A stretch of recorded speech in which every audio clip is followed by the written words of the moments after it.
Welcome, everybody, to We Geek Podcast. Today is May 16th, episode 139. My name is Adam, joined by my good friend Logan. Hello.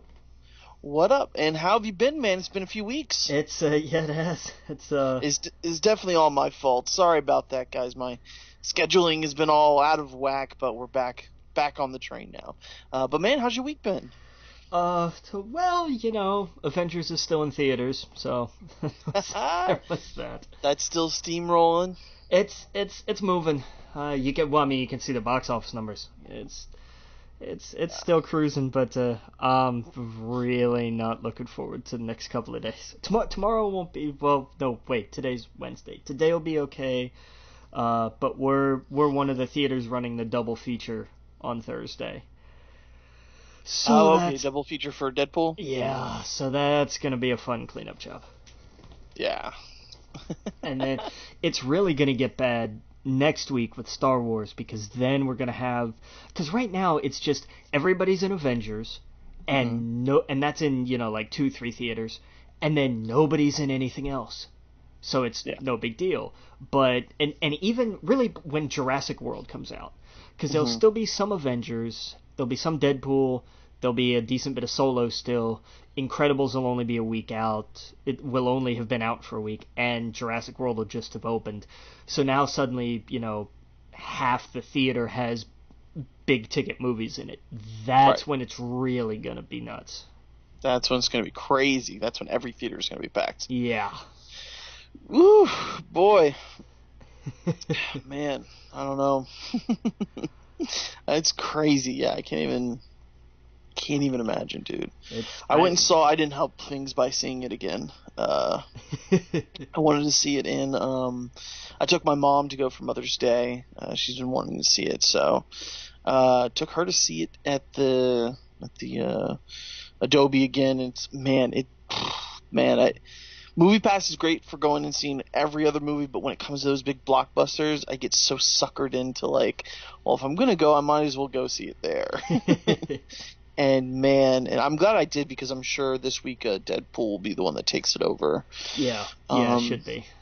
But it just gets better. Usually there's some, I've seen this, I know it's happening, but man, there's certain scenes in that film that just still give me goosebumps every time I see it. Yeah. Yeah. And one thing we talked about, which I think would be really cool, starting this week, we can start it, is I'd like to kind of go through the MCU with you, if that's cool, where we watch a movie a week and we come back and we talk about it. Doesn't have to be too long or anything like that, but what do you think? Yeah, I think that sounds like a pretty good idea. I think it'd be cool, because I caught myself literally watching half of the half of the MCU, wanting to go back and see because it's been so long, and I stopped myself and I was like, no, let's kind of go through just by release, starting with Iron Man, and then going to Incredible Hulk and so on and so forth. I think that'd be really cool, and then just kind of go through that journey and see what little things we catch.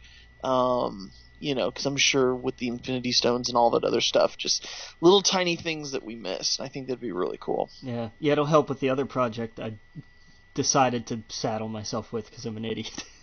Well, there you go. Do you want to talk about it, or do you want to keep that close to the chest? Well, anybody, it's in the group, so it's kind of already out there. But I made a mashup with Hannah Montana's Best of Both Worlds and Spider-Man Homecoming, because it's such an obvious choice. Yes. And I'd seen it's been done a few other times on YouTube, but I thought, I felt like there was a little something missing, so I was like, well, I'll put my money where my mouth is. I'll take a crack at it. And I thought, it'll be a fun one-off. I like doing stuff like that, but I haven't done anything like that in a long time. and that would be the end of it. And I did it, and I had fun with it, and it was the whole process started like 2 years ago, and it was going to be with Raimi's Spider-Man films. And I kind of scrapped that project. Like, I got like a third of the way through it and then just scrapped it. And then when I came back to it, I said, you know what, I'm just going to do this with Homecoming because I think it works better. And didn't work on it. Like, if I'd worked on it consistently, it probably would have taken me like 2-3 days. Instead, it took me like a month, 5 weeks, something like that. Yeah. And I thought, okay, cool, that's done. And I was at work. I was making pizzas, and I've got my headphone in, and I'm listening to my Spotify playlist, and I'm listening to Party in the USA, and I'm hearing, the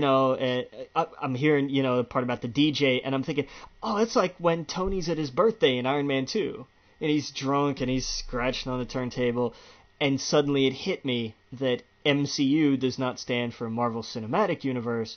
It stands for Miley Cyrus Universe. So there you go. So now I have to do every Marvel movie mashed up to a Miley Cyrus or Hannah Montana song. There you go.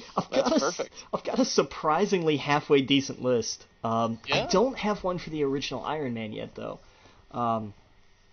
But I'm working on. I'm still planning it. It's gonna take. I don't even know how long it's gonna take. But that's just something I'm working on. So going back through and watching these will help with that on top of everything else. Oh yeah, for sure, absolutely, man. You know what you could do for that one? Oh no. Maybe Wrecking Ball. Hulk. It's Incredible Hulk. Oh, that's Hulk. Yeah. That makes sense. It just had to be. Yeah. Like it's again, it's such a ridiculously obvious choice, but yeah. I mean, sometimes you can't get too creative or crazy with it. Like, well, I'm gonna pick one of these other like ballads that nobody knows. No, just go with the one that makes the most sense. Right. No, absolutely. I mean, none of them are gonna be any This Is America, Call Me Maybe mashup, but at least they'll be somewhat creative. Yeah. That was great. Man. Did you see that video? That was insane. Which one? Somebody did replace the audio from like the first minute of This Is America with Call Me Maybe. Oh yes, absolutely. Yeah, they've done that one. Now they've mashed it up with like I've seen like 3 of them and they're perfect. Yeah, I think that was the first one I saw, and that's one of those things that like you don't plan that. You're somebody who's like you're watching the video, and for some reason, Call Me Maybe just pops into your head. Yes. And you line it up like that. That's something that just happens. It kind of proves Donald Glover's point too in a little way. Yes, it really does, which is just some magical irony in its own way. Yeah, and I think it's okay to laugh at that and to also understand, the importance of that video. Right. Yeah. There was a No Way Jose one. Did you see that one? Yeah, I didn't think that one lined up as well. Like, I got it. Like, as soon as I saw, because he looks like No Way Jose in that video. Right. He really does. But I was like, the audio, I don't know. I don't know how well it lines up, but. Yeah, and I saw a few Spanish ones that lined up really well. But yeah, that's been funny. Now the new meme now is like the Captain America picture where it's like, so blah blah blah, and you fill in the blank, and it's like him turning the chair around. Have you seen that on Twitter? No. Oh, no. It's really funny. It's like, so you don't understand how the film industry works. Like, it's just little, like, people have been using that just to kind of be sarcastic. But it's the image of Captain America turning his chair around, like in, I guess it was Homecoming. Where he's like, so you're wound up in detention or whatever. Yeah, okay, yeah, right before he sits down in it. Yeah. Yeah, exactly. That was it. So, you're in detention. Yeah. Oh yeah. Oh boy. You know what I would like to do? What? Well, no, this would be too spoiler, so I'll just mention it. I'll mention it after the podcast to you. I think would be a pretty good video. I don't know how. I'd have to wait until Avengers: Infinity War comes out on Blu-ray first, though. Yeah. But got an idea for a song for one of them would be really funny. Oh no. Yeah. But man, I'm excited for Deadpool. Like, the reviews have come back just shining. You know, the best thing you can hear about a comedy is that the sequel is better, is good if not better than the original. There you go. And that's all I wanted to hear. I just, you know, I want to go into that movie just to laugh. It doesn't have to be, you know, crazy or anything like that. The CGI doesn't have to be too good. I just want to laugh. I want it to be full of inside jokes, and apparently that's what it is. Just nonstop referential humor, and that's what I think that's what we pay for with Deadpool. So I'm excited. Yeah. The next few weeks should be pretty good. So Star Wars is right after that, right? And the reviews came back pretty good for that as well. I've seen mixed. I literally in my timeline saw one that said this movie's amazing. And like one right after another, just news articles on Facebook. Like one was from IGN, one I think was from Collider, and one was from, I don't remember the other one. But they were like, this movie's really great. This movie could do some things better. This movie's going to disappoint fans. And I was like, okay, nobody can make up their mind. I only saw one that, I don't know, how should I put this? Not all Star Wars movies have to be the best thing I've ever seen, right? So, right. So when the reviews that I saw were like, this was way better than I expected, or this was better than it had any right to be. And then the other ones I saw were like, this was okay, or I liked this and this about it, but the pacing made spots really boring. And that's a normal criticism, you know. So like that's what I saw from it. The fact that it's not a complete disaster because they kicked the other directors out, you know, after shooting how much, and all the backlash the film has gotten about, like, we don't need a Han Solo film and blah blah blah blah blah, or the reports that the actor, you know, needed acting lessons on the set, which really we didn't find out if were true or not. Like, there were so many things going on behind the scenes that I was worried about it, but the sites and people that I trust were pretty okay with it. There was only one person who was like I said before, where it's like, the pace really made it boring. So I don't know. I'm going in optimistic. And you know, and that was one thing they said, that it was very referential to things that, you know, we've heard about or that we've read about, or the legends of Han Solo, and that's what I'm going for, you know. Yeah, like, gee, what a surprise. Yes, exactly. Like, that's what I want in a Han Solo movie. So, you know, and a lot of the reviews I read were like, I can't wait to see what they do if they make a sequel to this, or if they make this a trilogy, or, you know, a few of them. It was pretty funny because they said almost the same thing. They were like, I want this to be like an Indiana Jones, where this told a story. I'd like if they made a sequel to tell just a completely different story. Right. You know, you can have a few of the same characters, but it could just be a completely different story. Like, this one is about, you know, this is a heist film, and the next one doesn't have to be. It doesn't even have to be like right after it. It can just be a different point in his life, and I think that'd be cool. I'd be totally in on that. Yeah, it's an interesting way to look at it, for sure. Yeah, and that's exactly how those movies were. But yeah, so anyway, let's get back to the box office. So, how good did Infinity War do? Infinity War did fairly well. It had the kind of drop off that I was expecting. Mm-hmm. It didn't plummet, but I mean, it's been a while now, so we're you know, it's gonna start winding down. Next week it's gonna hit, I'd imagine 30 if it's lucky. Yeah. Just because Deadpool's gonna take a huge chunk out of it. And I did grab the actuals, because what I've got on the notes here are just the estimates.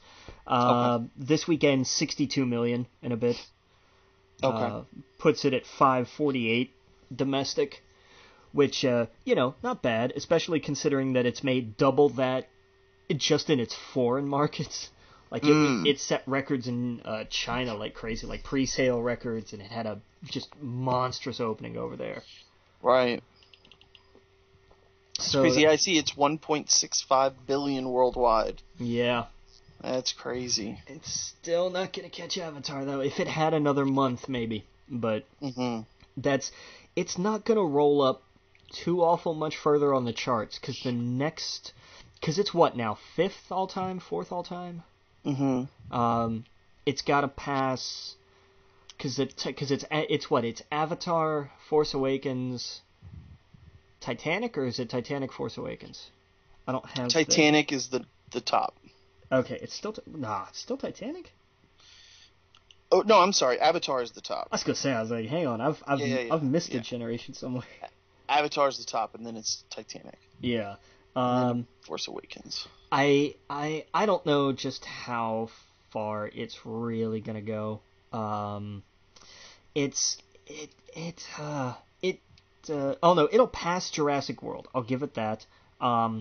It may beat Force Awakens, but it's gonna wind up. It's probably gonna wind up 3rd all time. I don't know if it cracks Titanic. Maybe, right. But from Titanic to Avatar is another. I mean, it's got to make another $1 billion to beat Avatar. Not gonna happen.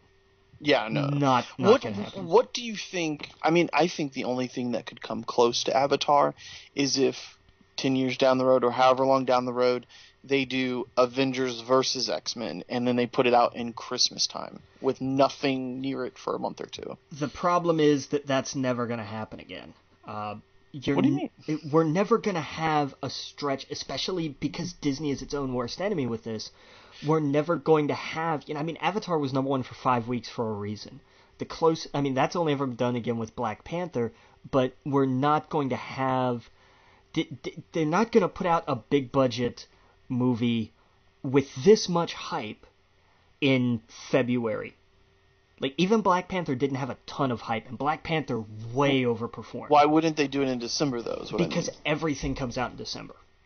That's my thing. With Avatar, as the last thing, you know what I mean? Like how they do with Star Wars, and then everything gets out of the way until February. But not really everything gets out of the way. Take a look at last year. Last year had Jumanji and The Greatest Showman, and look at how much Jumanji did. Imagine for a second Jumanji hadn't come out. Like if Jumanji had waited, 6 weeks. Imagine what the numbers on The Last Jedi would have been. So what do you think could come close to Avatar? Nothing. Avatar is all time. I don't, unless there is that kind of just totally freak bizarre scenario where you've got something that comes out, Christmas weekend, if it's a Star Wars or another Avengers or something that's got all the hype in the world behind it, and it lands. That's what I'm saying. Avengers vs. X-Men's the only thing I could think of where like two giant universes colliding, and you get Hugh Jackman to come back for a film. You got Deadpool in there. You got the Avengers. I think that. But you couldn't get bigger than that, right? You couldn't, but the other thing is, like, what else comes out?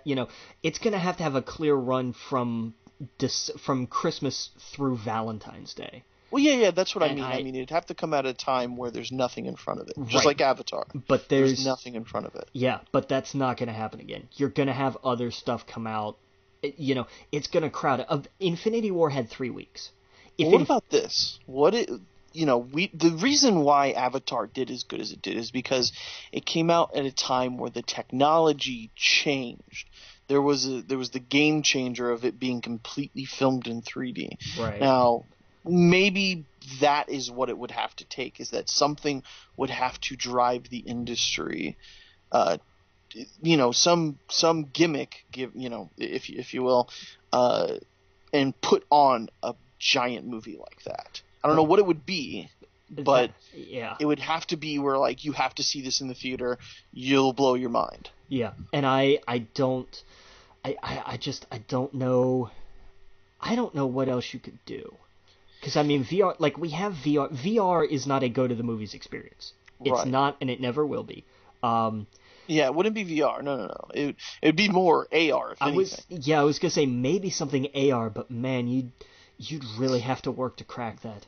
Yeah. I don't know. Yeah, I don't know how you would do that. But... No, because, you'd have to have, like, everybody would have to have their phone, or you'd have to provide a device or something, and that's just too pricey. That was funny. Before we saw Avengers, they had a bunch of AR things before the film. Yeah, Where, I've seen that for like the pre-show commercials and stuff like yeah, that. yeah. You play a game, and I was like, oh, it's just I don't know about anybody else, but when I'm sitting in a movie theater, my internet connection doesn't work. So I Yeah. was like, oh, not downloading that app. Yeah. But I mean, the thing is that would probably be too cost prohibitive. Because and even so, like if everybody, you've got 400 people in the movie theater and they're all on their phone trying to figure out an app for this thing, it's just not gonna work. It's why 3D worked is because all they had to do was hand you a cheap pair of glasses. That's true. Nothing else. And that's, if you had to create a device to work with it like that, it's going to cost too much because those things are going to get lost, they're going to get thrown out, they're going to get broken, and it's going to cost to replace them. And you're going to have so many extras in stock all the time. You're going to have to make too many. I don't know. I do not know. I'm guessing it's going to have to be in the screen technology. Like it's going to have to be like it. Like an 8K screen that displays it, where it's you're like a giant LCD screen or something. Exactly. They did an LED screening somewhere in, it was either LA or San Diego for Ready Player One. I forget who it was. I don't know if it was Samsung or what had made an LED movie screen. They'd bypassed the projector completely, and it was a giant TV screen. And that, in 10 years' time, that may be the standard that everybody's going to start building to, but it's going to take a decade, at least. I forgot to mention, okay, so, man, I was upset for, like, 5 minutes. Okay. So, we go, thankfully, we were going to go to the early showing, we decided not to. Because it was going to save us some money because it was before noon. Right. I went to the one after that. It was like 3 o'clock. That was just better for us. And so we ended up getting there, and we were like, well, we got there super early, and we're like, we want to go sit in there because it's probably not over. And they're like, oh no, there was an issue with the movie, so it never actually played for the first showing. So we were like, okay. So we get our stuff, we go in, and the trailers are playing, the lights kind of dim like normal, but when the movie begins to play, the theater like lights up, and we notice almost like a Windows screen up on the screen, and we're like, what's going on? And then we start hearing the sound, and we're like, oh my god. And then it stops, and then 5 minutes go by, and it's already supposed to be playing. I go out there, and the lady's like, yep, we notice it. We're telling them, go sit back inside. She comes in. She tells everybody they're working on it. So we're sitting around for like 10 minutes. Maybe I'm exaggerating. Maybe it was like 5. The lights dim again. The movie begins to play, and we see a Windows start bar at the bottom of the screen. Oh, no. And we're, Avengers kicks in, and it's showing the stuff with Thor and whatnot. Oh, man. And I'm like, there's a bar at the bottom of the screen, and the lights are still on in here. And then they shut all the lights off in the theater. So it's pitch black, and there's still that bar for like half of that Thor scene. And I went back out. I'm like, guys, you almost fixed it. We know we're working on it. And I'm like, all right, go back in. I'm super polite, but I'm like, hey, it's still not, there's a start bar at the bottom of the screen, and it's popping up on like the right and left hand side. And finally it goes away, and then it finally looks like a normal movie again. Thankfully, we got a free ticket. Everyone that walked out of the theater, they were there handing out tickets, apologizing. So it wasn't too bad. It was very distracting at the very beginning of the film. I hate being that guy. I hate being the guy, not necessarily the one who has to go out and be like, hey, something's wrong. Because I've always tried to be, hey, here's the thing that's happening, and just give them the benefit of the doubt. And then being on the other side and having to be the guy, oh man, there's one theater where sometimes half of the screen, literally half of the screen, has a green tint to it. Oh wow. Like I mean, like I mean a genuine like green, not like, oh, I think the hue is a little off, but like green over, like somebody like painted green over it, Oh practically, wow. and it's bad, and that happens every once in a while, and it's in the same theater, and I've had we have people come out, and I'll go in, and I'm like, they're working on it, and you can't, the way that systems are, it's hard. It's not just as simple as like pause and then change something. It's a whole. I don't understand. Like, I walk by and I see, like, because I've got to flip projectors off at nights, so I walk by and I see all the different screens and everything, and I'm just like, you got to go to class for this thing. Right. You'd have to. Yeah. And I assumed it was just, there's a lot going on behind the scenes. There but is. Man, yeah, I'm just like, come on. And especially on something like, trust me, there is nobody who gets upset about that stuff. You think people in the theaters are like, oh my god, why don't they fix this? Trust me, they are. Because there's nobody freaking out about that more than the people trying to get it fixed. Oh yeah, absolutely. But thankfully we got free passes, so the movie wasn't ruined, and we got free tickets. So I was like, all right, that's good. So hey, free ticket, even though I have a movie pass. But I ended up giving it. I went and saw some later, and I gave it to her. I was like, hey, we'll go see a Deadpool or something next week with it. So no worries.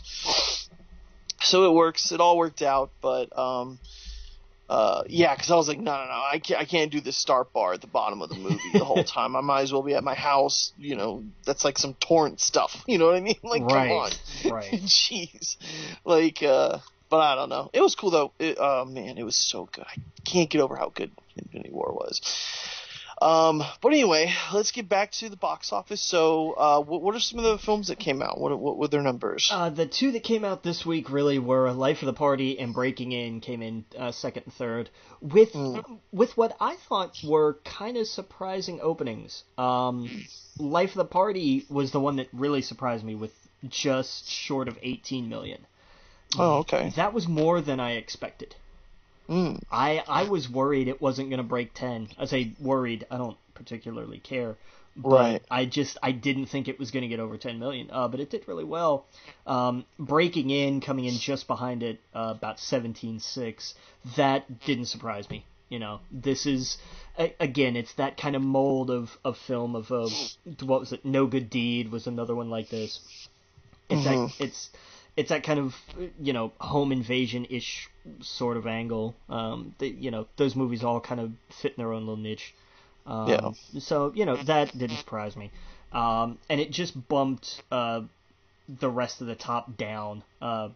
Nothing in the order actually changed from last week except for 2 and 3.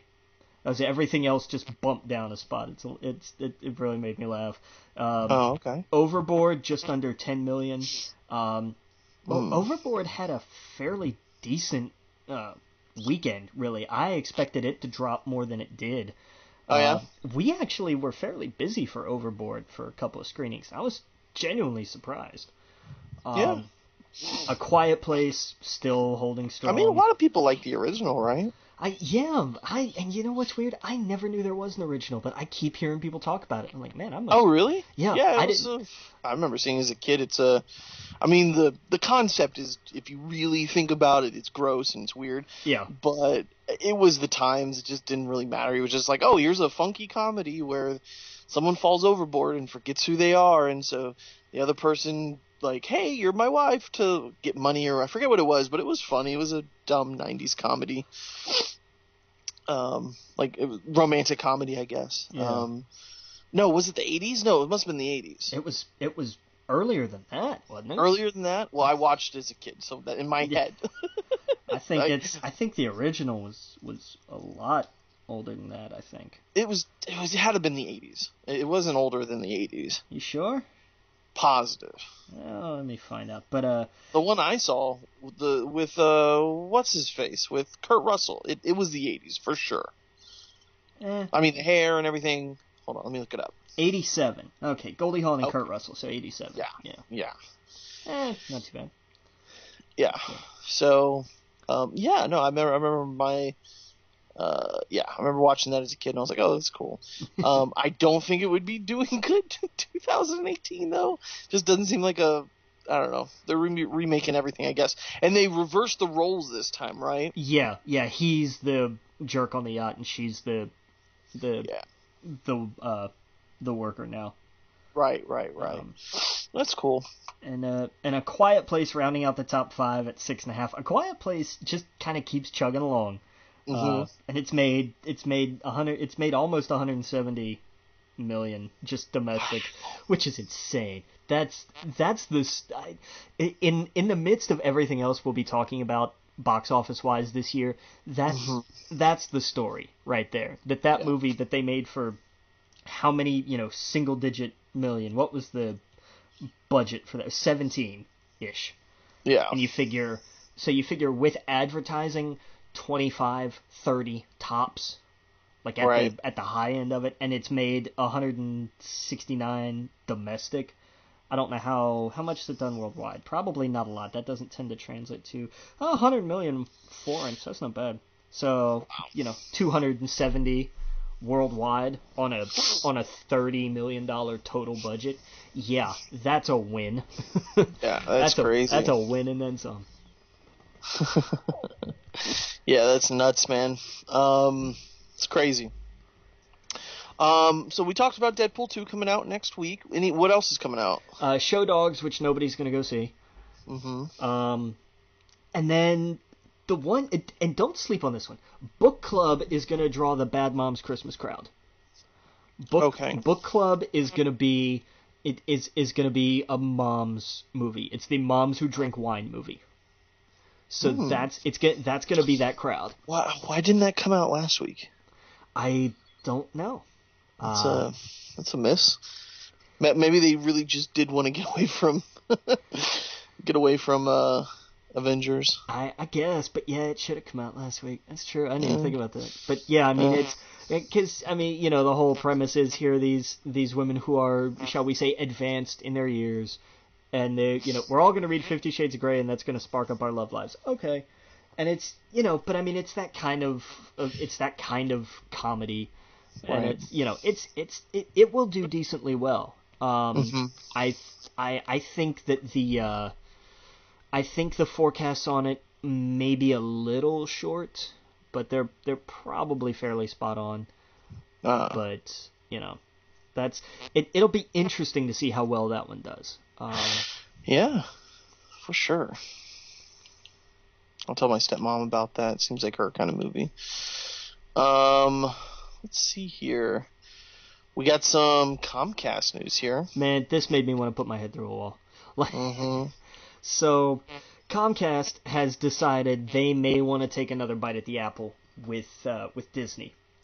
There are reports, and here's where the reports differ. Some say they're trying to put together a combined $60 billion bid, but some of the reports I saw said they're trying to put together outside funding of $60 billion along with whatever funding they were going to throw in.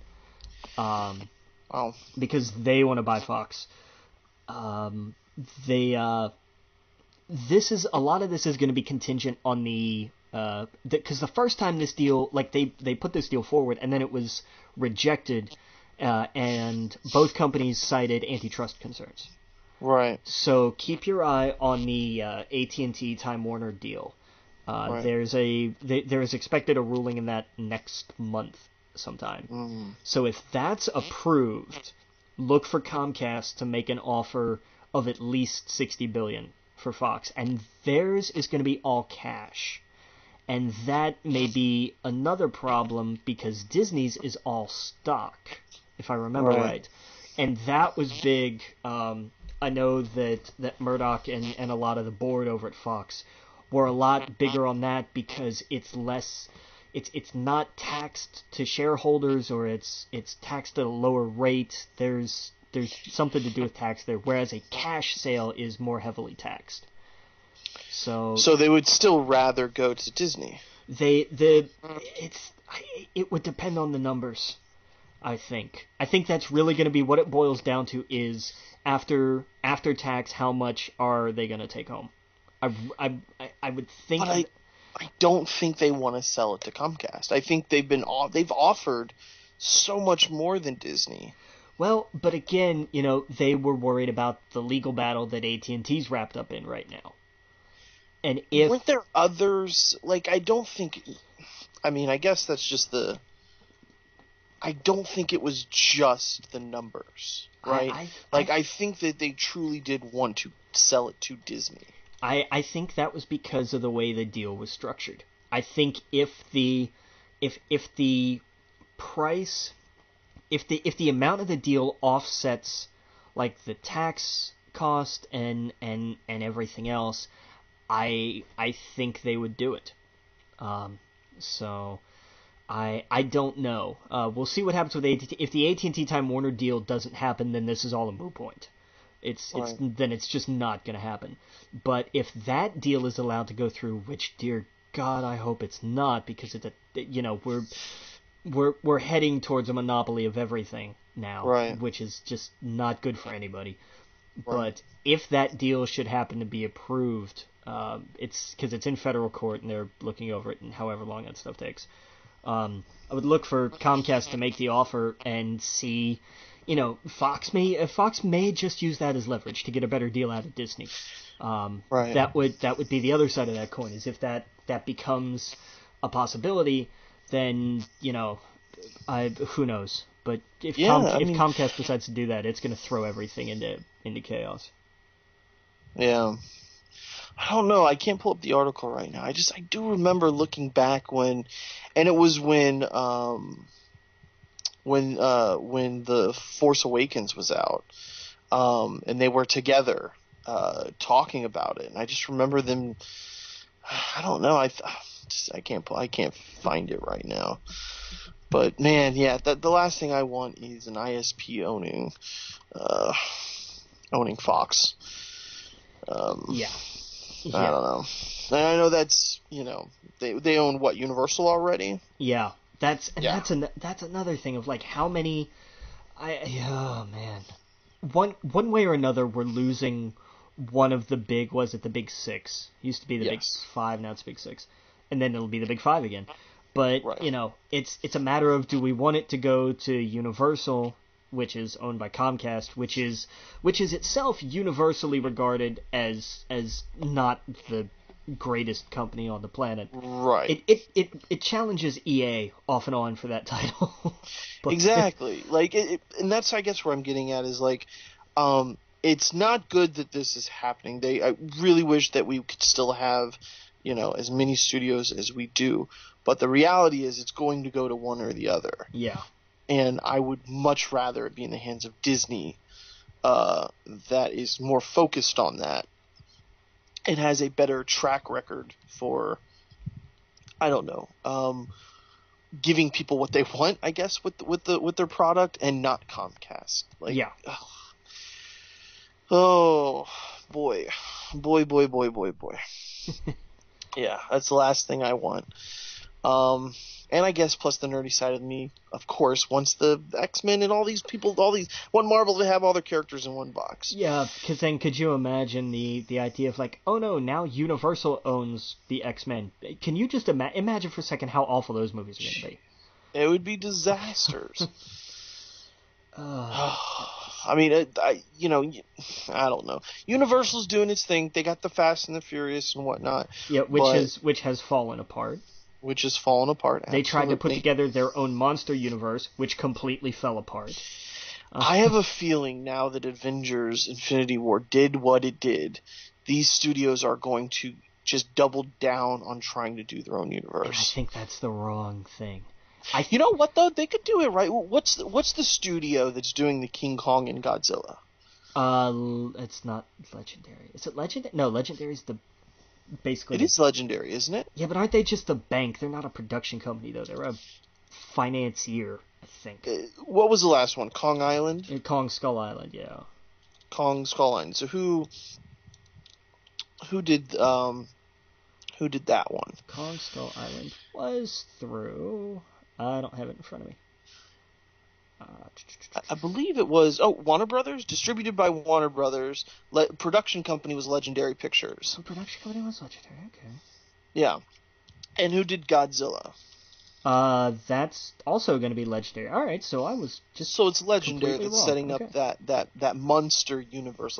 It's not the Universal Monster Universe, but the Monster Universe because the King Kong Godzilla monsters. I think they're just calling it Monsterverse. I think. Yeah, and that's kind of the way you do it because you just set up these own stories. They rely on themselves. And then eventually, we're going to get these King of the Monsters just battling it out. Exactly. But it feels natural. Look at how poorly DC's been able to do that. You would think Batman and Superman, the two most recognizable properties on the planet, would just blow it out of the water. This should have been the biggest slam dunk for DC. Warner Brothers should be making billions right now instead of being a punchline. They should have here's the clever thing that I was trying to find to say about that. They should be laughing about their bottom line. They shouldn't be laughed at as a punchline. It's just insane that they have managed to do just about everything wrong. Yeah. Wonder Woman was really the only thing that they've done that wasn't awful, and it was a legitimate success, and it was good. Right. None of the other DC movies since Man of Steel. Man of Steel was not awful, but it was clearly a harbinger of things to come. There's no momentum, every time I see it, I forgot that it's doing it. Yeah. But Aquaman's coming out this year, but no one's talking about it. Because everybody's still reeling about how bad Justice League was. And it was bad. I have tried to find... because there is some good in it. There's always some good in even some of the worst movies. But absolutely. But man, it's tough. It's genuinely tough. And it does not inspire... just the whole point of Justice League is to inspire hope, not just within its own fictional world, but with the state of the DC films in general. Right. It does not succeed, I think, on either front. No, because one of the films that I rewatched, that I'm going to rewatch in a few weeks when we do it again, is Captain America, the First Avenger. Yeah. And oh my God, does that movie hold up? It does, because that's what's great about a lot of the Marvel films. And there was a dip where that didn't quite happen. But the best films are the ones that happily stand by themselves. Yes. Iron Man 2 is very interconnected with everything, and it suffers from it because they hadn't figured out how to do it yet. Age of Ultron is kind of the same thing. Exactly. It's kind of always the sequels, and they hadn't really ironed that problem out until you get to the Winter Soldier. Mm-hmm. And then you've got one that still is really fairly standing on its own, because Cap and S.H.I.E.L.D. kind of go hand in hand in a way that works. Mm-hmm.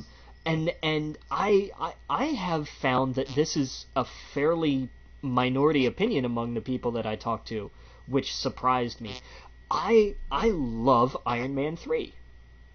And I love Iron Man 3 too. It blows me away how many people that I know don't like it. And they don't get it. They don't get that kind of humor. I guess. I can't wrap my head around it. But that's the thing of it completely stands by itself. It is its own movie within it because it doesn't really reference anything else. It's never really referenced in anything else. Mm-mm. It is very much its own movie, and those are the ones that work best. Guardians, same thing, stands on its own. Little tie-ins here and there, but it's not weighted down. Yeah. The idea of Thor: The Dark World was how do we tie this into the ether is the power stone, so we have to really hammer that point in there, and they kind of forgot about everything else. Ragnarok is its own animal. It is, and it again, it does tie into other things, but it's not reliant on. No. It's not solely focused on the tie-in. It's a movie that happens to have those little moments. Right.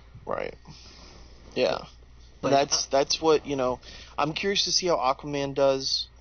Now that we are breaking away from the Zack Snyder DC universe, where I'm interested in seeing what they're going to do moving forward, of course. But I don't know. I mean, I don't know what they can do if they can't get Batman vs Superman off the ground. They can't get Justice League to work. We're all excited for Wonder Woman 2, but I'm curious what happens after Wonder Woman 2. I'm hearing some low key buzz for Shazam.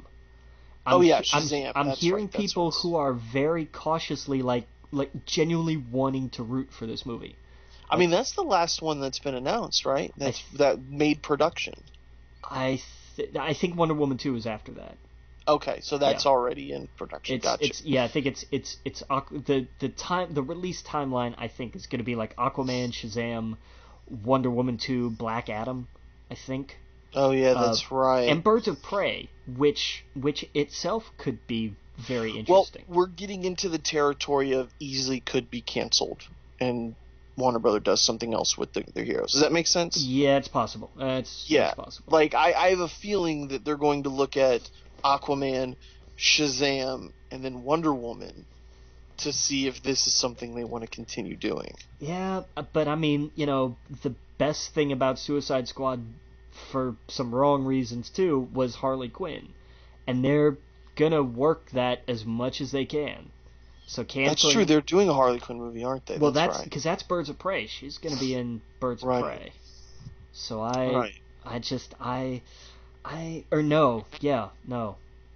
no, Gotham City Sirens.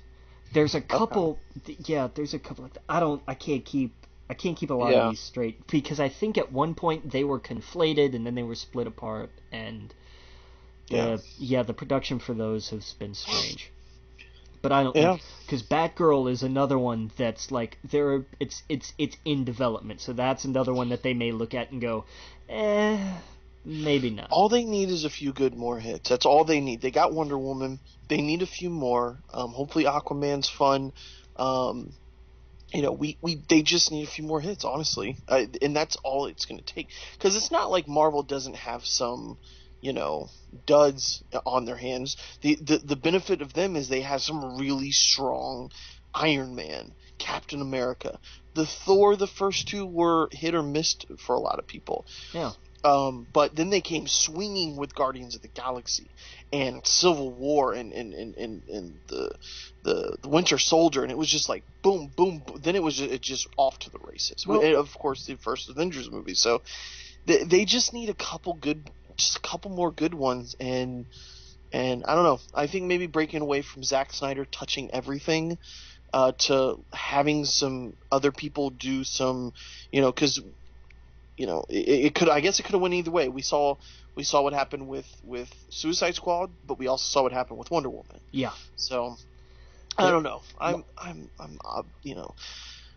optimistic about it, especially with all the stuff. We'll get into the DC stuff in a little bit, but the DC stuff that's going on the TV is, to me, even more interesting. That's where I have hope, just because of what they've done with TV so far. That's where they've been able to really knock it out of the park. Yeah, and my question is it going to tie into the WB stuff, the CW stuff? I mean,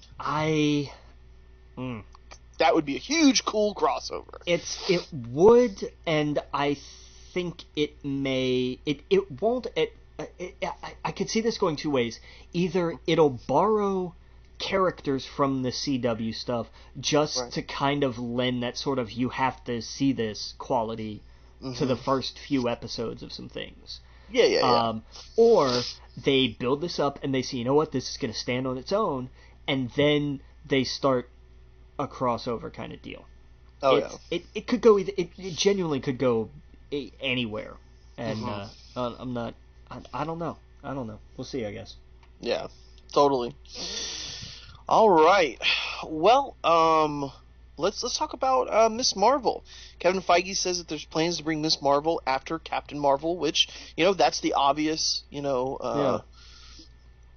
That's exactly how I see it happening. I see her either being referenced or mentioned in this, or she would be somewhere down the line. And I'm glad they kind of got ahead of it and was like, oh, of course we're going to be working. She's going to be a part of the MCU. Well, I mean, duh. Like, I mean, she's, from when they introduced her comic, like, it was a hit. It was a genuine breakout hit, and people have really gravitated towards her characters. So I would definitely expect to see. I don't know if I don't know if there'll be a reference in Captain Marvel. There may be in Avengers 4. I think that's where. Very true. That one may be more of like, oh, it's Captain Marvel, and somebody just kind of as she's flying by somewhere or something, you hear somebody go, "Hey, Kamala, was that Captain Marvel?" And because she'd be Peter's age, right? Yeah, she's a. So in the 90s, she would be like a little baby. Yeah, she'd be. Yeah. Not even born by the time this movie takes place, because Peter's what, 17? That's true. He was a kid in like what, Iron Man 2? Yeah.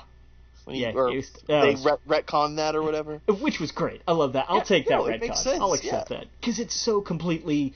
It's consequential in a lot of ways, and it explains a lot, but it's also such a fun...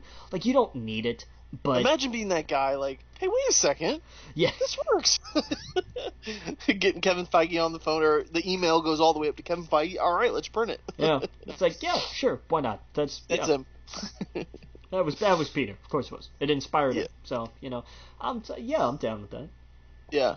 The interesting thing, though, is it's going to... Because she's Inhuman, so that means that the Inhumans would officially be part of the MCU. Yeah, but they're not on TV anymore, so that's interesting. I don't think that is canon. I don't think they consider that canon. I think they're gonna... I think that was a fun experiment for them to work on. It was not fun for the audience because it's a bad show. And people turned it off. So I think they will probably act like that never happened. Yeah, and did you see that, and this is jumping ahead, but we're still going to be in movies, that Agents of S.H.I.E.L.D. got renewed for a 13-episode season? Yeah, it's going to be a summer of next year. Yes. And they were... So it was interesting, because they were a little unsure going forward. They were, yeah, but it's smart to put it after Infinity War, because I'm sure it's going to be, take place whatever the consequences of that is. Well, I mean, it was a big deal. So, I mean, there are, and Agents of S.H.I.E.L.D. has always dealt with I think we talked about this last episode, or maybe it was on the Infinity War review of, like, how are they going to incorporate this? So there's... Right. And I think they talked about, like, there are going to be repercussions on the show. I haven't watched this season, so I don't know. Yeah, apparently in this season they mentioned Thanos. So I've gone back and I've started watching. I've watched, like, the first few episodes. And this isn't really that big of a spoiler because I've already talked about this on the show before, where this season they jumped to the future. Yeah. And the world was destroyed by not Thanos, but by something else. Yeah. Oh. And well, I mean, it's Marvel. There's always something coming to destroy the Earth. Yes, exactly. And so, but from what I understand, the entire season does not stay there. So I'm excited to watch it. I want to see it through. And then, I'm excited to see the last... I imagine the next season will be the last. I hope it's not. It's a good show. The season before that with Ghost Rider was awesome. This one jumped into the future. So, like, they're doing interesting things, and they have to because of, they're in their, seventh season, or how many seasons has it been? This is 5. This is 5. So, like, what are they going to do? Get Will Ferrell to come and be in the end of the season? Don't even. Do not even. Man, don't. Don't start with me. I don't even. I just finished season 7 of The Office, and I want to punch somebody in the face. Exactly. So you gotta switch it up. You gotta do different things to keep it interesting, and I think that's really cool. And it's the Marvel universe. Like, the Agents of S.H.I.E.L.D. don't have to stay in one little city or one little place or even on the planet. Like, I totally would love them to go to a completely different, make it like a Star Trek show where they're just, like, off on an adventure. Like, do something. Like, have them go to the home planet of the home world of the Kree or whatever. Well, and again, this movie is good. The next season of Agents of S.H.I.E.L.D. is going to take place after Captain Marvel. Yes, so I mean, exactly. there's all kinds of stuff, and the who I forget who it was from ABC that talked about that it is going to be renewed. They're not expecting it to be the last season, so they're not saying Okay. like, oh, it's coming back for a shortened season so it can end. They're like, no, it's just going to fit better in the summer. I think it would. I honestly do. A shorter season, you're gonna have better episodes. Agreed. Most television needs to be shorter seasons. Agreed. Yeah. Absolutely 100% agree. Yes, do shorter seasons. That way you can put something else out there of About another show. I'd rather get two awesome shows that are nice and compact than one long season of, just, oh man, that whole 24 episode season thing that just doesn't work these days. No, the old broadcast order is dead, but it's still up and walking around. Yeah. Exactly. Look at HBO, look at Netflix. 13 is, that's 10 is good, 13's probably the sweet spot. Some of the 13 episodes I'm like, this could have been 10. Yeah, sometimes, but it's better. I would rather have a 13 episode, 45-minute, Right. per episode season and go, one or two of those probably could have gone, than have a 22, 24 episode, 45-minute per episode season and go, yeah, we could have gotten rid of like half of this. Right, Like, we could have got rid of that episode of them chasing the boars around the island. Yeah. Yeah. So, but anyway, yeah, I'm excited about Miss Marvel. I've read a few of her volumes, and they're fun. It's going to be awesome to get a Muslim American right up on the big screen with all these other heroes. So I think that's super important as well. Yeah. So yeah, that's going to be cool. Ant-Man and the Wasp. We got a new trailer for that. What did you think of it? Okay, cool. Like, it didn't really do, like, it was exactly what I was expecting. Yep. I mean, and I'm cool with that. Like, I didn't really think this was going to be any kind of massive, oh my god, I didn't see that coming. Like, it's going to be Ant-Man again, but now with the Wasp. Like, Yeah. and I'm okay with that. I enjoyed Ant-Man. I thought Ant-Man was really good. I thought Ant-Man was fantastic. These movies, I've talked to some people who were like, well, it wasn't the Avengers, it wasn't the Thor, and I was like, it's not, like, when I pick up an Ant-Man comic, I'm not expecting crazy blockbuster whatever. Like, in fact, the movie Ant-Man is probably the best representation of, like, a 3 or 4 issue arc of a comic book. True. Very true. Yeah, where you just have a few issues where it tells a beginning, middle, and end, and, Scott has a pretty interesting story, and the adventure he goes on, and the comedy in it, and Paul Rudd dude's a sweetheart in these movies. He's funny as hell, and and I always butcher her name. You want to say it? Evangeline Lilly, yeah. She's a sweetheart as well. So like I really dug the first movie, and to see these two characters where they're at in their lives now, and now of course she's getting a suit and everything else, like I'm just expecting I shouldn't say the word small story, but it's gonna be cool.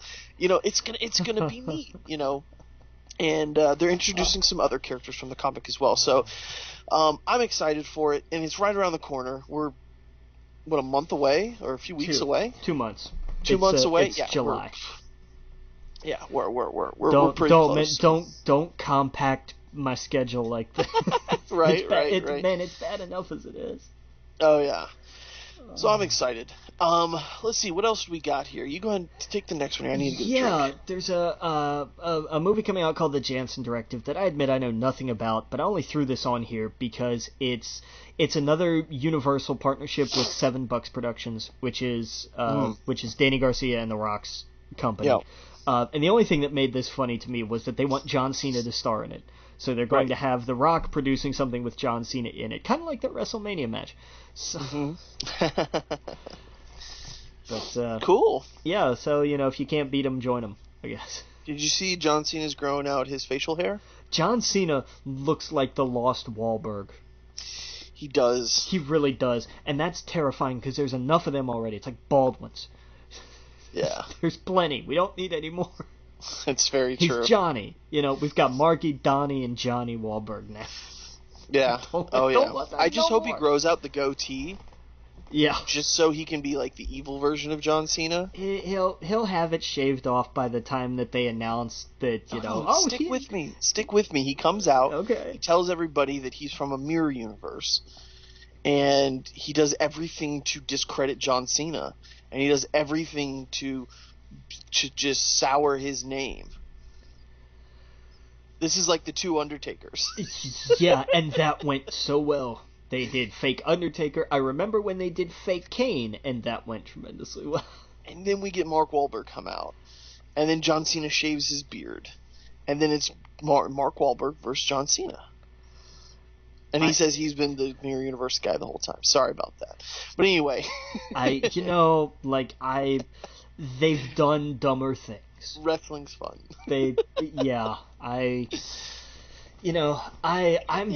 I'm so over the work of the relationship. I'm just done. Oh yeah, isn't he saying now that he wants a baby with her and everything? I want her back. I want to be the father. I want to be her husband. It is just such a work, and it's. Guess we're gonna find out on Total Divas. It's sad.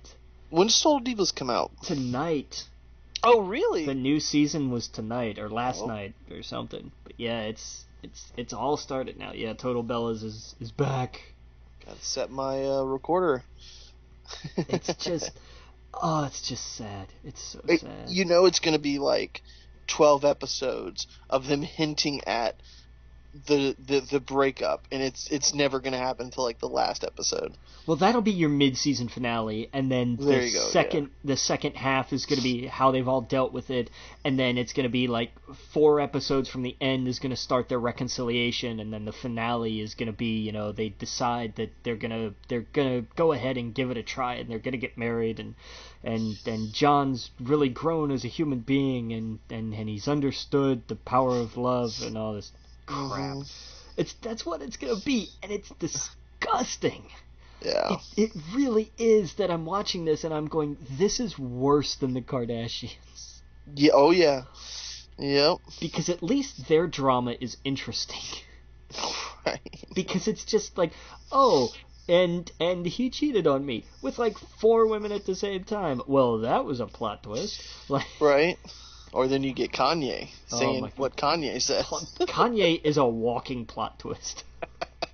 Oh yeah, he's a free thinker. He's a free thinker. He's probably gonna sue us now, but hey. So we've had a good run. Thank you for tuning in to the series finale of We Geek Podcast. Right, exactly. We will be relaunching next month as Ye Geek Podcast. Right, there you go. He was excited that Rick and Morty was brought back for 70 episodes, though. Another reason to not watch that show. Hey. I laughed at the irony of him getting excited about that coming back, because that fan base sucks, but the show's good. I'll say that. The show's good. That's kind of the consensus that I've seen. It's the fan base sucks. It's kind of like Fortnite. The fan base is terrible. I want actually nothing to do with it now that every 8-year-old on the planet is obsessed with it. Yeah. But it was a good game. Rick and Morty, if you were to put it in a bubble and just watch it and not paying attention to any of the crap around it, like on the internet and everything else, it's funny. To me, it's that like, I don't know, like that Futurama kind of humor, if that makes sense. And it's good. But outside of that, you got people going crazy at McDonald's and just being nightmare people. That all kind of sours it. Yeah. It sucks.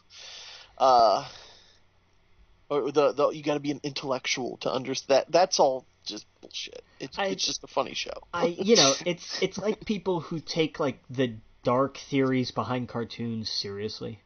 Yes. Like I love them as exercises of somebody sat down and just kind of had a thought and said, what if this? And you read that and you go, huh, I've never looked at it that way. And then you just forget it.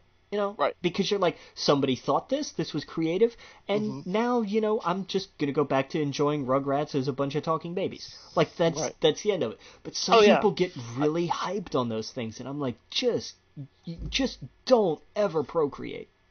Well, the thing is I imagine Rick and Morty is exactly what The Simpsons would have done if the internet was as big as it is now. When That's The a fair Simpsons point. first came out. I imagine people have been like, but do you get the jokes where they bring up that movie and it's the exact same thing? Yeah. Yeah, and it's to another level because, like, the writers decided to put some actual science or whatever into it to make it just have just an extra level of comedy, if that makes sense. That's all it is. It's just, to me, it's just like Futurama, where it's like, oh, I get it. Oh, and I also get that. Like, that's all it is. There's nothing crazy about it. It's just funny. It's just, you can't write just jokes anymore. Right. Like, without people being like, oh my god, they were talking about this, and they were referencing that, and they were bringing up this, and what they really meant was that. And it was like, no, it was a fart joke. Chill out. Right. Exactly. South Park does that, sort of, but yeah. Yeah. But anyway, but that's cool though. So hey, if you're a fan of Rick and Morty, you got like 70 episodes that in our lifetime will hopefully come out, because it's a lot of episodes. Well, it's what they were saying. It's like 7 years, right? Yeah. They do like 10 or 20 a year. I don't a season. I don't know, but it's a ton more. So, so that's cool. But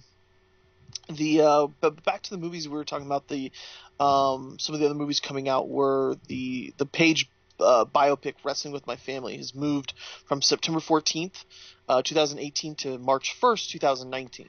Yeah, fairly big push, really. Yeah. That's crazy. Yeah, I don't know why they did that. I wonder if that has anything to do with Paige being like the general manager now. I would think you would want to keep that relevant now more than ever. That's if you true. could. Like, that would just be like way more press. Maybe they need reshoots. I don't know. That's a giant. Yeah. There has to be something going on behind the scenes that they got to edit or something. That's we found something in post production and it's messed up. Maybe they screened it a few places and it just didn't do good. Probably. That's more than likely it. Yeah. We got some Sherlock Holmes 3 news. The film currently in development, aiming for Christmas 2020. Robert Downey Jr. and Jude Law set to return. Yeah, which is, cool, fine, whatever. Yep. I was not clamoring for this, but I won't say no to it. No, I wasn't a fan of. I never saw the second one. I wasn't a fan of the first one. The second one was not. The second one went too big. Mm. And that's a Guy Ritchie problem. Like, that's just part of his style. But I enjoyed the first one. I like, it was fun. I thought it was like a great little one-off. But they're like, we're gonna make this a series. And I was like, okay, whatever. But yeah, Game of Shadows was. I mean, it was eh. I was, Benedict Cumberbatch's Sherlock Holmes, to me, was just, man, I liked that kind of Sherlock Holmes. The Sherlock Holmes movies with Robert Downey Jr. just feel like big blockbuster films and not like, let's think. You know what I mean? If that makes sense? Yeah. No, I get you. Yeah. And it came off, I don't know. It came off like League of Extraordinary Gentlemen. Like, they're trying to do that with it. I don't know. Man, I really like, because they don't do that show anymore, do they? Is Sherlock, or was it? Sherlock, yeah. No, it just takes them 5 years to make a season. Yeah. And especially with Martin Freeman complaining about, like, well, the fans really, really want it, and that puts pressure on me, so I don't really want to do it. And I love that Cumberbatch came out and he was like, really, grow up. Oh, wow. He kind of whined about it a little bit. And I from one standpoint I understand, because I can imagine, again, it's the same thing of like a fan base just being jerks about something. Mm-hmm. Like, we want it, where is it? We have to have it now. And I get that can sour you on it. Yeah. But, oh my god, I realized I never saw season 4, so I have something to look forward to. There you go. Yeah. Yeah. See, you're all set. Cool. But, yeah, and what's cool about those, they all feel like little movies. Well, because they're all movie length. Right. Beginning, middle, and end of each of them, and then maybe there's like one string through the whole thing. And yeah, man, I'm fucking excited now. I got something to watch. There you go. Hell yeah. Yeah, because I really enjoyed that show, and that's funny he said that. Did you see that he's in the news for wanting his co-star to have equal pay as him now? Yeah, female co-stars. He won't work on a film unless the female co-star is matching his pay. Exactly, yeah, and I think that's really cool. I think that's the way this changes. Like, everybody can hashtag the hell out of everything, but until this idea in particular really starts catching on, I don't think much else. I didn't like that, because I also saw in the news that people jumped on Chris Pratt because he made $2 million more than Bryce Dallas Howard, and I thought that was absurd because he definitely has way more pull, especially when he just got done with the film with what, Jennifer what was her name? Jennifer. I don't know. Oh, what's her name? The movie where they were in space. You lost me, man. Okay, Chris Pratt, the movie was Space with Jennifer, not Anderson, Passengers. Oh, Jennifer Lawrence. Yes, Jennifer Lawrence, and she made millions more than him in that film. Well, because she was a bigger star than he was. A much bigger star. Agreed. So, like, I don't jump on Chris Pratt because in Jurassic World he made $2 million more than her when he was the star. Well, you know what I mean? I understand where people might come at that and say that there's an argument to be made that she had. Let me rephrase that. Because Cumberbatch has decided to do that, I don't think it's okay to attack other actors randomly because they did make more money. Fair. Does that make sense? And again, we're not talking about like what happened with, what was it, The Great Wall or whatever it was, right? Where like Matt Damon made an obscene amount of money more. Yes. Or All the Money. It was All the Money, right? Where when they did reshoots, the disparity was just insane. Right. It was, I forget what it was. I think that was what it was. But yeah, that's different. That's something that absolutely has to be fixed. But, right. I think I pulled up the example where Lawrence was paid $20 million, he was paid $12. Yeah, and that's and again, star power. Chris Pratt, but again, this was Chris Pratt going into Jurassic World was one of the most sought actors on the planet. Yeah, well, so was he with Passengers too, because this was post Guardians, right? Was it shot? Yeah, that's true. When was it in production? I'm not sure. So I guess I just didn't like that they went after. Chris Pratt just seems like such a down to earth guy. Like, and Bryce Howard was like, "What? Like, wait a second. Like, why are you guys dragging me into this?" Like, it's a great thing that Cumberbatch is doing this, right? And I think more actors should. Right. I think it's the right thing to do. But don't be nasty because a movie for 3 or 4 years ago where someone made $2 million more than the other. That just seems a little ridiculous. Yeah, when we're talking on this kind of scale too, we're talking the difference between. We're not talking the difference between 2 million and per diem. Yeah. We're talking the difference between 15 and 17 or something like that. Exactly. Yes. And here's the thing too. I will say this. If you are actors of equal standing, you should be paid equally. But Bingo. If you are somebody brand new and you're thrown in to co-star with pick any big name actor here, The Rock. Exactly. You are not going to make as much money as The Rock. Period. Exactly. End of story. And you shouldn't. He's going to bring more pool. It's just like wrestling. Exactly. Kind of. There's you have to evaluate who brings more to the table. And and look, I have no problem with sometimes women making more than men. At the time, Passengers was more Jennifer Lawrence's vehicle than it was Chris Pratt's. Whatever, they placed a different value on it. Fine. And I think Cumberbatch also is aware that this might actually make his cost go down a little bit, just so his co-actor can get more money. Does that make sense? Yeah. Yeah, like, and I'm absolutely. sure he's fully aware of that he might take a cut so that his so the co-actress or actor or whatnot makes the same amount that he does. He's Doctor Strange. His Marvel deal has him set for a while. He's Dude, set. I'm He's sorry. good. If you, even after taxes, if you star in one Marvel movie and you can't live the rest of your life on that, you suck. Like, Absolutely. would, and Doctor Strange isn't going anywhere. People love him. I was shocked when how many people I've talked to when they walked out of Avengers. My dude was Thor. Like the moments Thor had, I loved. But a lot of my friends were like Doctor Strange, like the stuff that he did in that film. Just they loved how he played with the other characters. Yeah. So much more than he did with his solo film. And I hope that in the next Doctor Strange film, they team him up with somebody because he just plays so well with other characters. It's Hulk all over again. Yes. It's the same Absolutely. thing. Hulk in a standalone film, not so good. Hulk in the midst of a small team, fantastic. Mm-hmm. Absolutely. Yeah. I mean, I think Loki would be great in a Doctor Strange film. I'll tell you what, man, that would be interesting. Yes. Oh yeah. But I mean, even, and I like that.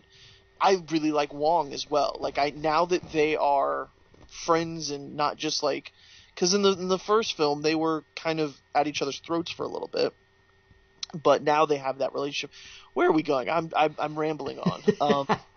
But anyway, I just wanted to point that I thought it was really great that he's doing that, and that's the change that we need to see. Yeah. Yeah. Let's see, where were we? Go ahead and take the next one. I need to take a drink here. Yeah, so they released the trailer for Bohemian Rhapsody, which is Rami Malek starring as Freddie Mercury. Did you happen to see this? I did. I saw the trailer. It was pretty good. Yeah, it's a good trailer. It looks like it's going to be a fun film. Oh yeah. Wasn't who was attached to this at first? Sacha Baron Cohen. That's right. That'd be interesting to see him in it. He could do it, no question. Like, he does have the dramatic chops for it. Did he get kicked off because he was like too in character or whatever? No, it was there were some conflicting reports about a handful of things, and I think it if I remember right, and I maybe remember this very wrong, that I think it actually wound up, because of some of the conflicts, it pushed production, and it wound up being a scheduling issue. Oh, that's a shame. I think. He's like, I haven't seen him in anything. He was in that one really horrible comedy last year that I can't remember what it was. Yeah, I remember him being in one where he played he was just a weird character, and I was like, I have no interest in that. Like, it was him and his brother. Yeah. But that was like years ago. Was it Grimsby? Was it Brothers Grimsby or something? Wasn't that? Yeah, right? something like that. And it was years ago. Yeah. What he needs to do is disappear, and then just do a random character, and no one knows it's him. Because that's where he gets his. Yeah, just go back to Dolly G. Yeah. Like, yeah, just create a new character. That kind of thing. Yeah. Yeah. I don't know. But let's see here. We got some Zombieland 2 news. Yeah, Rhett Reese and Paul Wernick, who wrote the original and have done a good bit since then. They kind of came out. It was really great, the announcement. They're like, yeah, we're coming up on the 10th anniversary, and we forget what you're supposed to get people for the 10th anniversary. So how about a sequel? Oh my god, it's been 10 years. It's been 10 years. It was 2009. Because they want to get the original cast together. They want to start shooting next year and have it out by October. God Lord, it's been 10 years since 2009. Oh my god, I feel so old. I was gonna say, that doesn't make you feel old. I don't know what. Dude, it feels like it came out 3 or 4 years ago.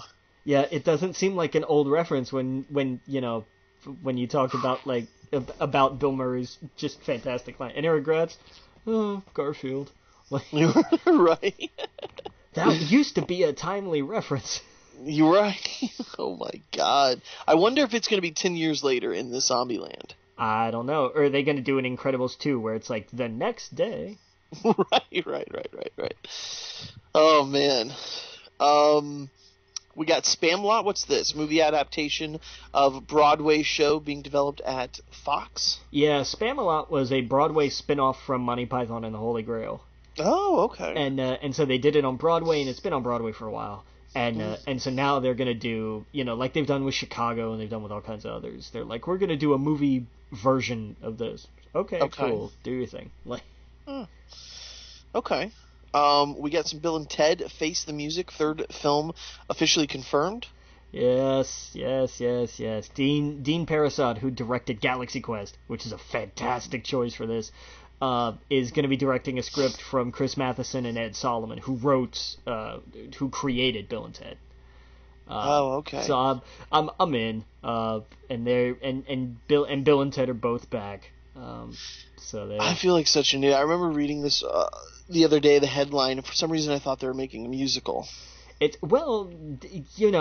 remember like the premise, the like conceit that they kind of throw in during the first movie, and I think it was just kind of thrown in as a joke, but it's kind of become this running gag that now they have to own up to, is that the Wild Stallions music brings about world peace. And like that's what everything in the future was based on, was their music and everything. Oh wow!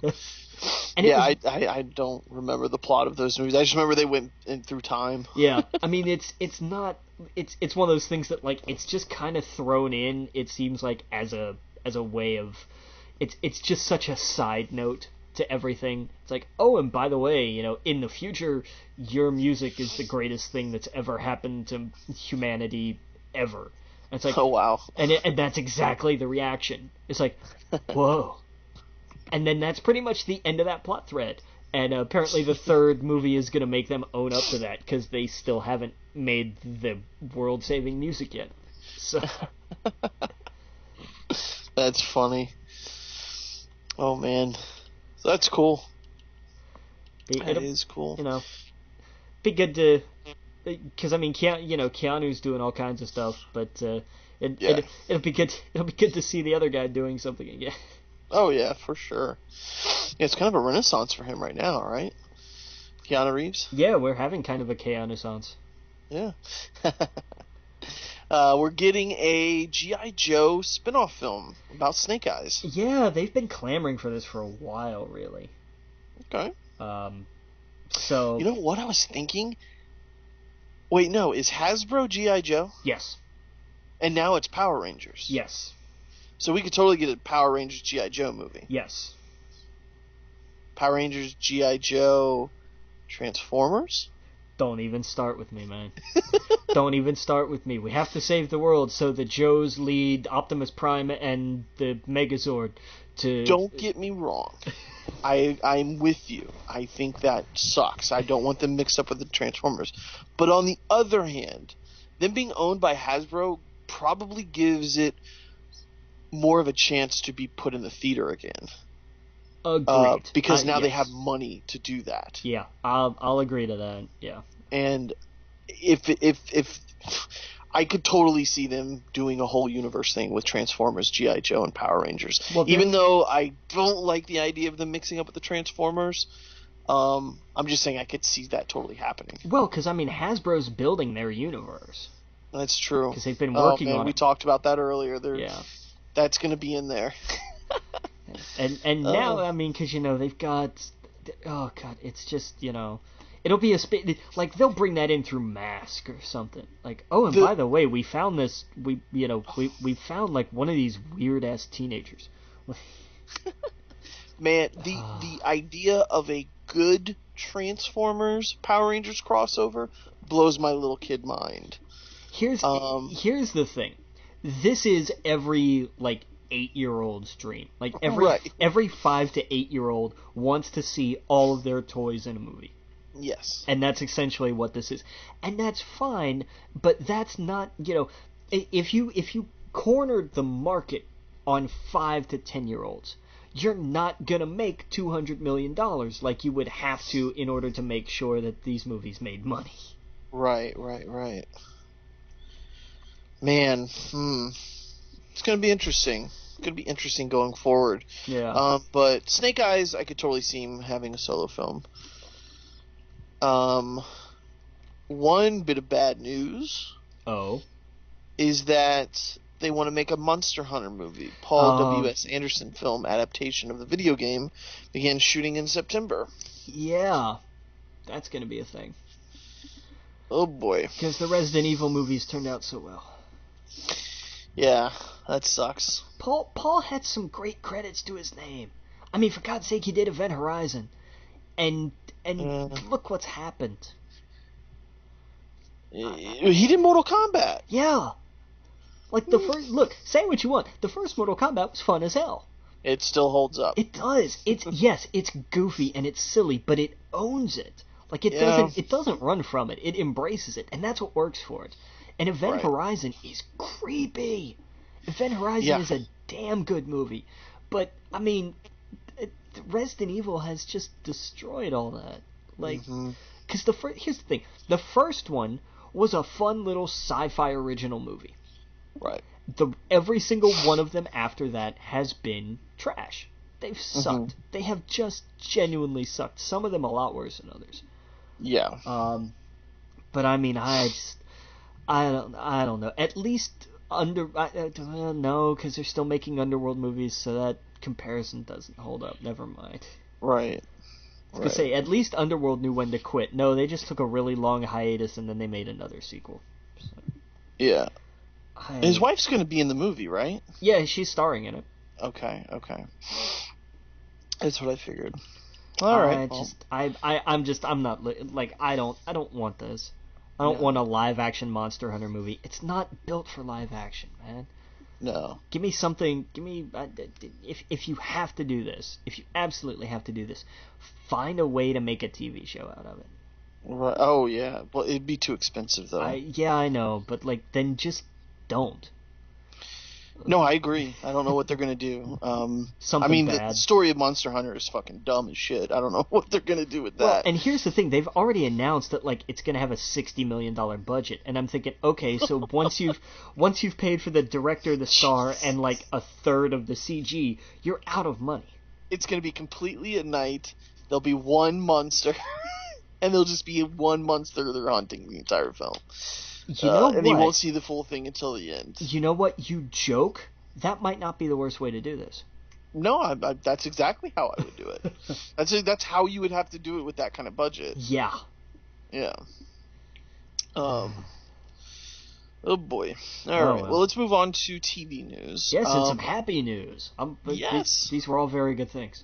Yeah, you go ahead and take it off then. Yeah, DC finally announced some details about their streaming service. It's going to be called DC Universe. Yes. Which, duh. As soon as they said that, I was like, of course, because it's all DC properties, so why wouldn't you? Absolutely. And some of the stuff that they've announced, the things that we knew about Titans, the third season of Young Justice, Outsiders, and the R-rated Harley Quinn animated show, which I think is a nice choice. And since it's their own subscription service, they can do whatever the hell they want. So good for them. Yeah. We knew those three. And then we learned that James Wan, speaking of Aquaman, is developing a Swamp Thing series. Sweet. To be written by, and I like this, Mark Verheiden from Battlestar Galactica and Gary Dauberman, who worked on It. Pretty big talent. Yes, and I like that talent. I like those choices. I really do. And that's going to be 2019. Presumably the service is going to launch in 2019. And then Greg Berlanti and Jeff Johns are teaming up to do a live-action Doom Patrol series. I'm excited for that. And especially since they've got Jane in this, it seems like they're going to be pulling some of the aesthetic and some of the aura from Morrison's run, which was the Doom Patrol run. And it's bizarre and it's weird and it's phenomenal. It is tremendous Grant Morrison work.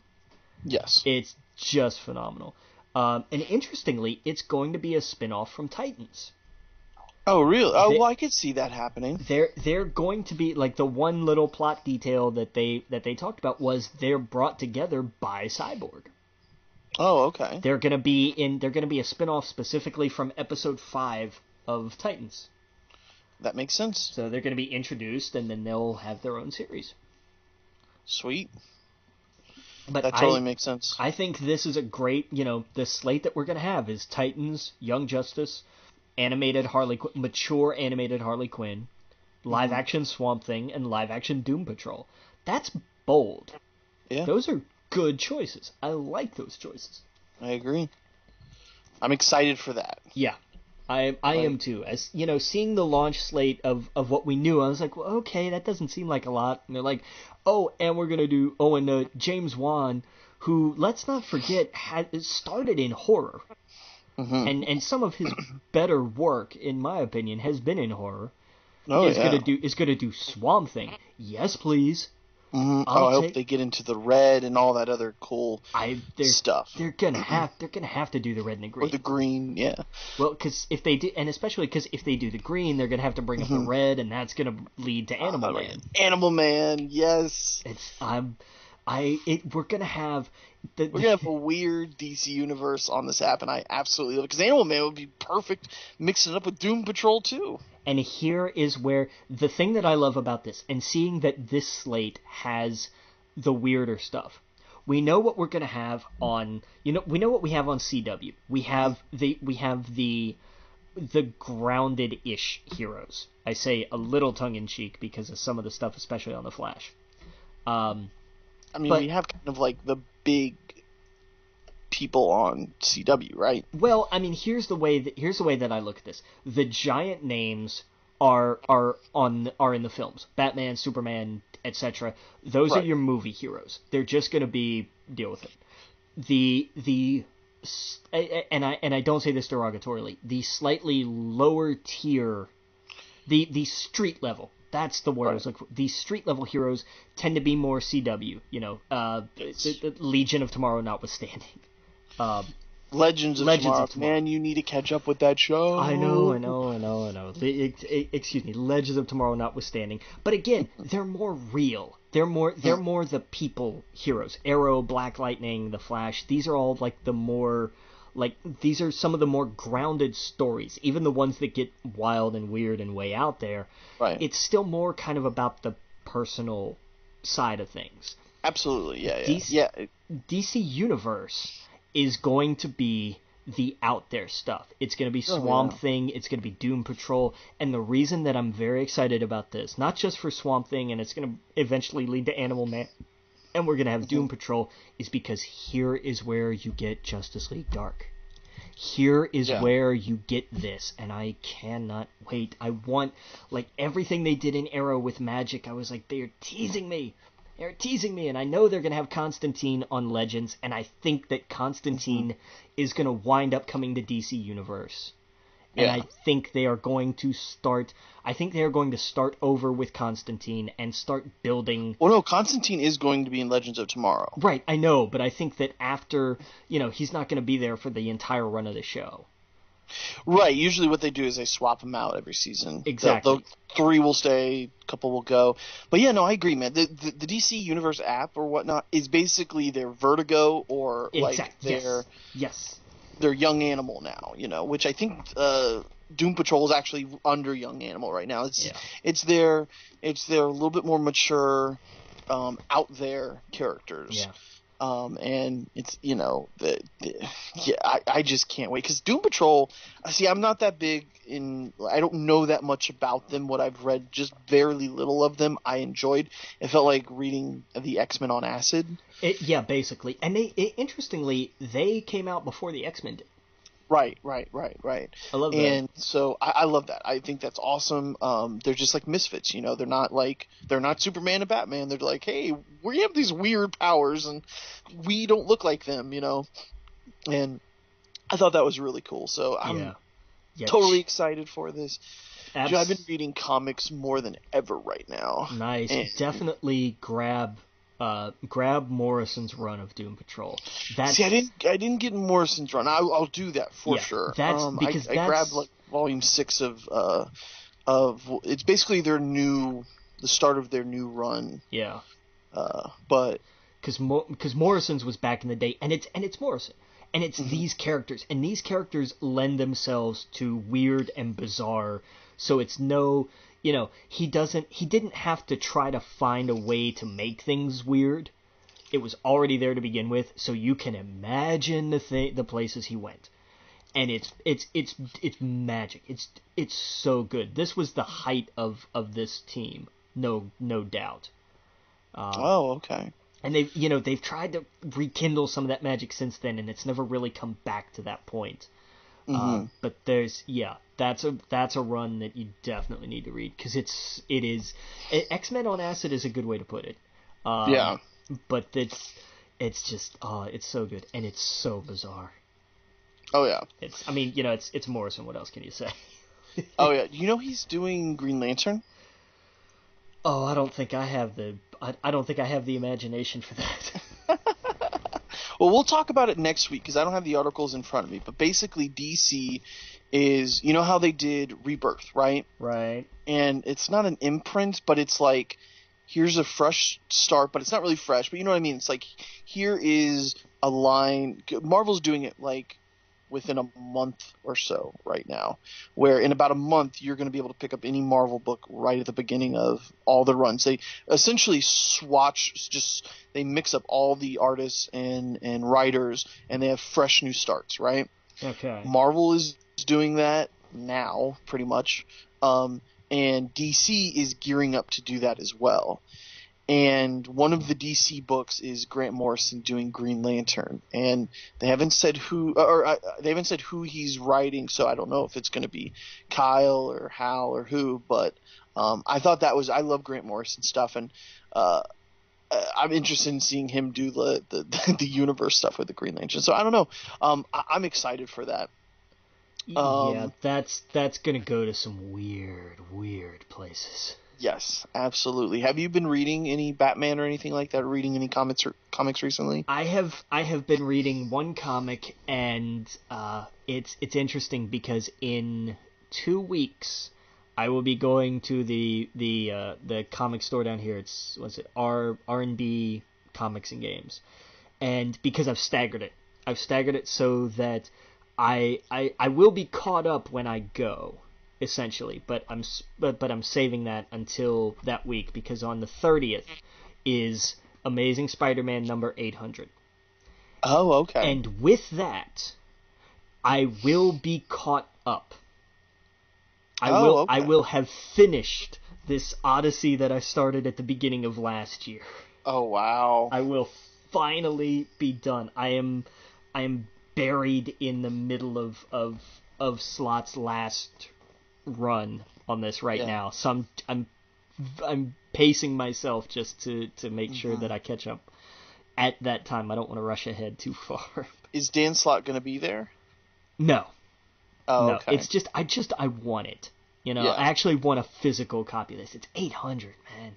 It's Amazing Spider-Man 800. That's a big deal. That is a big deal. And to wrap up, do you know what's going on in the story right now with Spider-Man? I don't. Okay. Oh, I do. The Norman Osborn is the Red Goblin because Carnage has taken him over. Yes. Yeah. I mean, that's insane. That is a truly manically insane idea. So of course, Norman Osborn. He's always been odd to me. You're the Spider-Man guy, so yes. I'm not trying to step on any toes here. No, go for it. He's always been on the edge of being like as big as Doctor Doom, as big as these other Magneto. He never he only kind of got there when they did the whole Siege thing or whatever. Yeah. When he ran Hammer, he's always almost there, and then it just something falls out. Exactly, because of his own madness. It's the Goblin Serum part of him, and it's designed that way. Gotcha. It's the whole point, his greatest, what he believes is his greatest asset. And when Superior Spider-Man, when Ox Spider-Man blocked, basically flooded his system with nanobots, right, to block him from the Goblin Serum, he went nuts because he kept thinking, that's the greatest part of myself. Right. And inevitably, that's usually the part that winds up being his undoing. Oh, totally. Yeah. Oh, yeah. Yeah, I need to catch up with that. I want to jump in somewhere for the last bit of his run, because that's going to be bittersweet, man. He's moving on to do Fantastic Four and Iron Man. Yeah. He's actually ending with 801. 800 is going to wrap up the Threat Level Red saga that he's doing. At that point, he's going to beat Bendis's record, right? Yes. Because Bendis did... His longest thing was the Avengers, or was it Ultimate Spider-Man? I think it was Ultimate Spider-Man, and that was 160. Okay. Yes, 160. So I think Slott will beat that. I can't remember when he came on because it's been 10 years. Because he came on during Brand New Day, and that's right. He came on right after they took away his wife. Yeah, that was. I really love that he kind of hints at that throughout his entire run. These last 10 years, they have hinted at that, and now I have not read Renew Your Vows. He fixes it? I don't know. I don't know. There has been more Mary Jane in the last year or two worth of comics than there has been in Spider-Man for a while. I fell off when he was like he ran his own company. I think he was like helping fund the Avengers, and it was right around the time where like Evil Cap got just Secret taken Empire. care of, and then like the real Steve Rogers came back, and that's kind of where I fell off with comics. Yeah, that's fair, because that was a not great story. It was not a great time, especially for Marvel.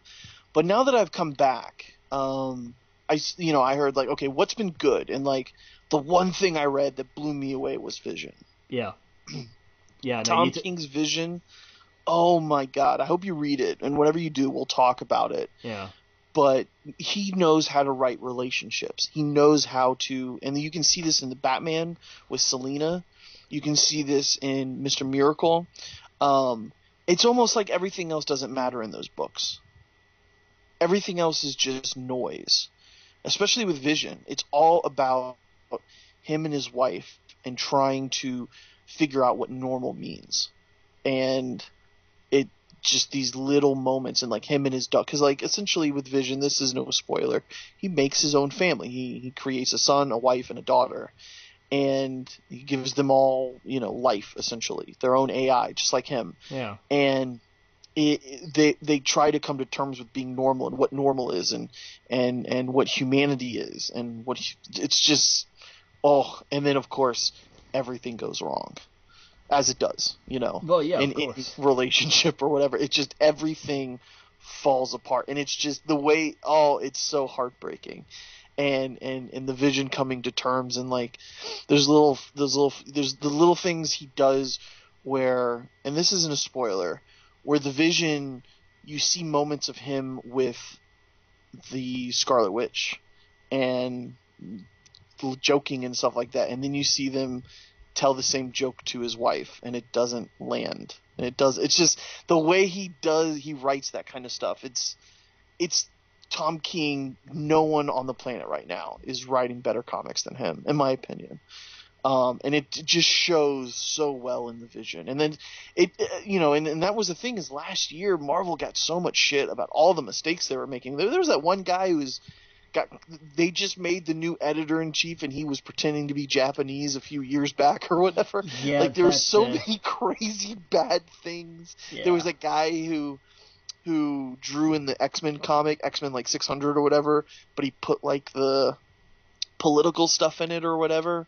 Remember that? The religious political stuff he put in the book? Yeah, I do. And there was all these like really fucking just dumb things that happened to Marvel, but the Visions, Vision, was one of the things that when I was going back, like, okay, what can I read in the last few years, and it man, it was so good. They totally screwed the pooch by letting DC get exclusive with Tom King, because man, he's writing some good books. But anyway, well, they snagged Bendis too.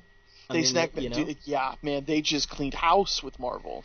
Yeah, and that's and I think that's why I can maybe Bendis wanted to be the editor. Maybe he wanted that position, and they were like, no, we're going to give it to this guy, and then you saw it happen. Yeah, and I never thought about that, but that makes a lot of sense.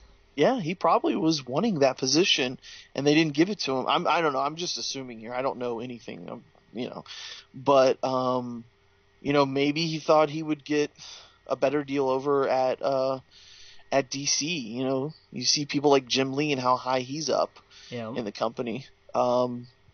You know, and I don't know, man. DC's just been knocking it out, and then of course that's the one thing from Marvel that I picked up. Everything else from DC, like it's just firing on all cylinders. Another good book, actually, that's really good is, and this completely took me out of left field. One of my buddies recommended it, was Marvel's 2-in-1. Okay, what is that?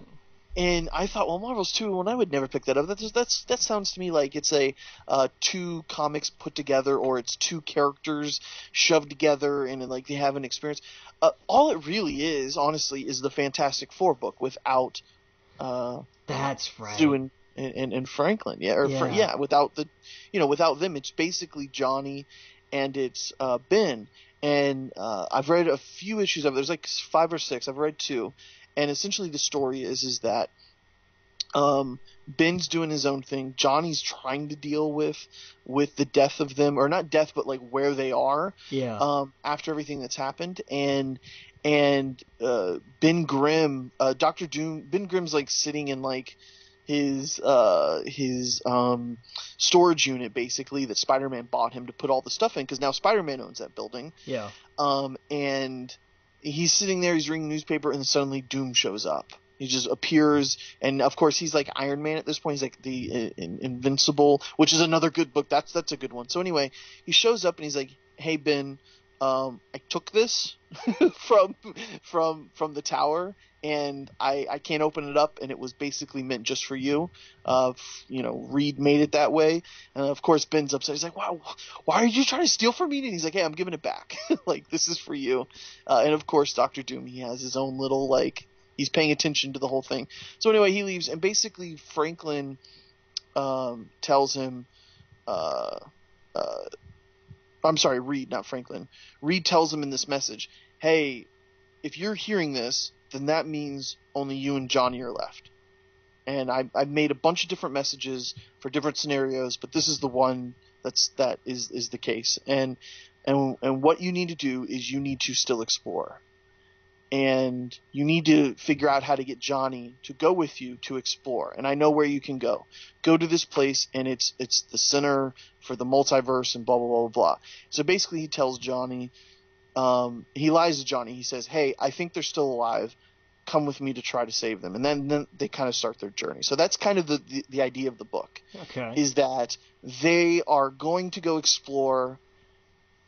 They, Ben has lied to Johnny about the reasons why, but it still gets him out of the house, and it gets him on an adventure, and it's really freaking good. Nice. Yeah, the way they titled it, Marvel 2-in-1, I'm gonna pass on that. Yeah, it's not a great title. It's not a great title, and I imagine by the end of it, it leads into whatever's happening with them coming back with Dan Slott, which would be cool. Yeah, I'm really excited to read his Fantastic Four run, because with everything he's done on Spider-Man has just been so good, and especially the way he handled Spider-Verse. Mm-hmm. I mean, come on, there has not been a standalone, like, within its own comic series that I've read that's been that good. I don't remember the last one before that.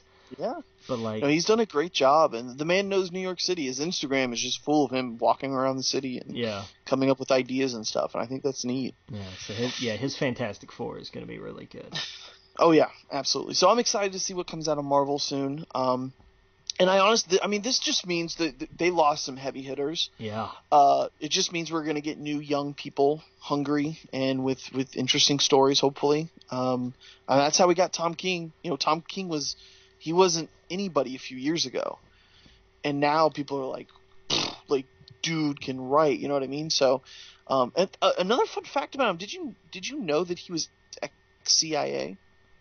No, I didn't know that. I didn't realize that. Yeah, I was talking to Aaron from a comic shop, and he was like, "Yeah, he's ex-CIA. Like, he had a book. It's not in front of me right now. I think it's something of Baghdad. But he had to get approval. Let's see here. I'm sorry.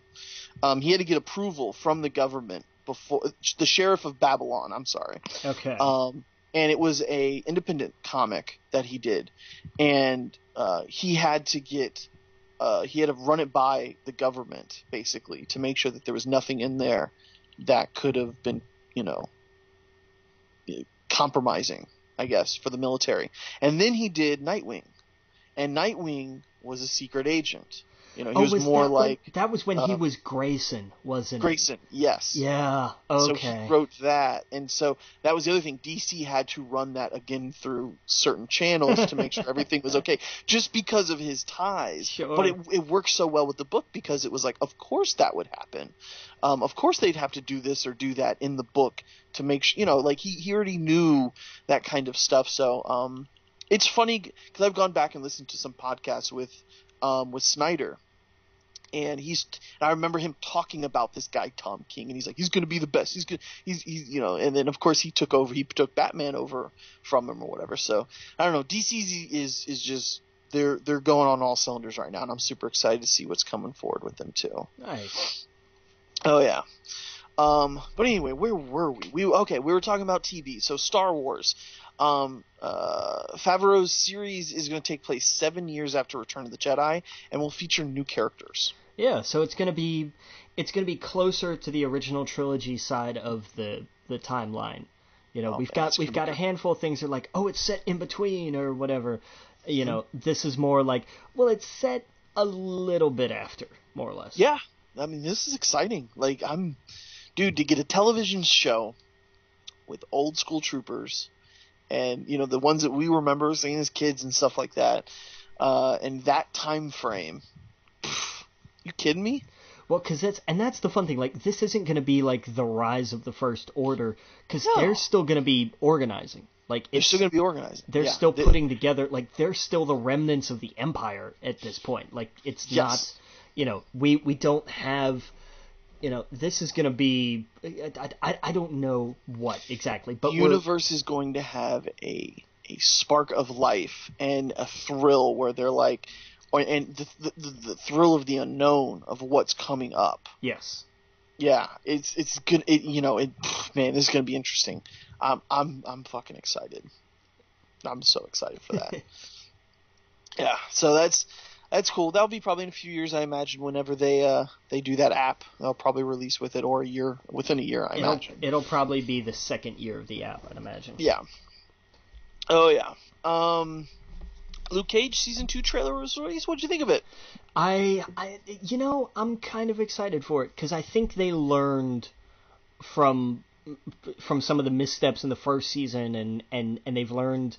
I think they learned from Iron Fist too that people are more interested in here is how this character interacts with the stuff he's supposed to interact with. Right. I think they really took the idea of Danny Rand businessman just didn't work. No, it didn't work at all. And nobody wanted that. So the idea of Luke Cage being anything more than just, Harlem Enforcer was probably not going to be a great idea. No. Luke is one of these street level heroes. He has his neighborhood that he's taking care of and these problems he's got to deal with, and it shouldn't go bigger than that. And I think that's great. I think if that's where they're going to keep this contained to, it's going to be a really nice, tight, solid, interesting season. Yeah. Oh, yeah. Definitely looking forward to it. What we do in the shadows. FX gives series an order, half-hour comedy series. Yeah, there was a surprise. Yeah. Evidently going to be set in New York, apparently. Okay. That, I hope they're still the New Zealand people, though. I hope it's still... I don't know. No, it's a whole new... Oh, I kind of like that. I did, too, because it wasn't the same... Because we're used to this kind of thing now. Yeah. It's just going to be like if Blade was a comedy. No, see, I don't want that. No. Yeah. I don't know. If Taika's still got this by the hand, then I'm going to be okay with it, because it's still going to be great. But I want like New Zealand vampires in New York, because then that would be funny. Well, I mean, God knows how old these guys are. They're probably going to be like Victorian era or something, still trying to. But I'm with you. Like, I get the idea of like they just don't get modern culture kind of deal. Yes. Like if they keep that aesthetic, then yeah, for sure. Yeah. Oh yeah. The Sabrina Netflix series officially titled "Chilling Adventures of Sabrina." Yeah. Yeah. Cool. I'm looking forward to this. Oh yeah. And Del Toro, so he buys horror anthology series Guantanamo. How do you pronounce his first name? I always butcher it. Netflix bought the rights to his anthology series. It's called Guillermo del Toro Presents 10 After Midnight. 10 After Midnight. Where I thought I've heard of that before. I don't know. I think it's the first I've heard of it. What am I thinking? Oops, I accidentally deleted it. Did not mean to do that. The Goldbergs. You take this because this is great. Yeah, Rick Moranis is in a voiceover is reprising his role of Dark Helmet, and I thought that was tremendous. And we got news a couple days after that because was it Scorsese is doing an SCTV reunion special for Netflix.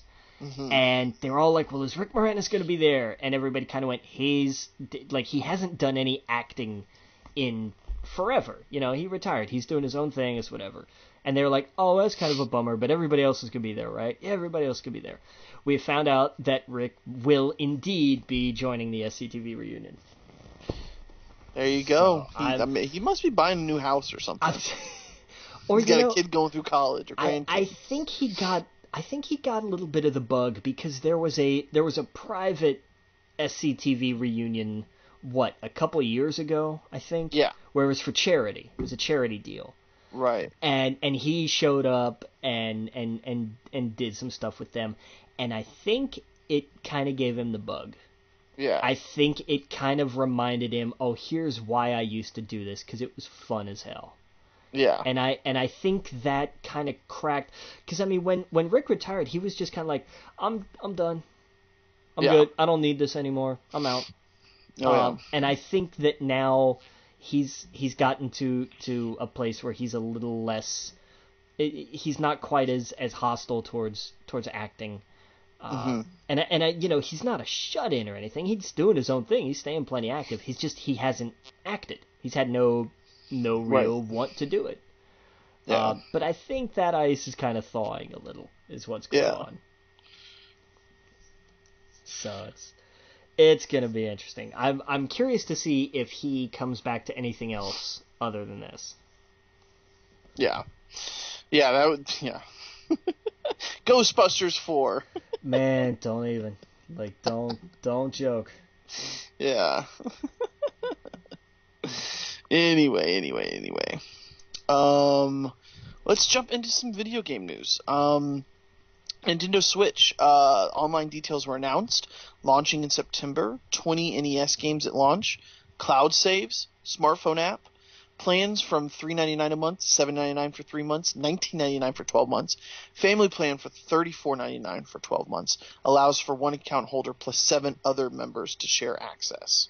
Yeah, it's a hell of a thing, You think about it, less than about the price of a month of anybody else. You get it for the year. Yeah. Or 2 months, because Xbox Live is $10 a month, and what's PlayStation Plus? PlayStation Plus is it's the same price. I think it's like $60 for a year. Yeah.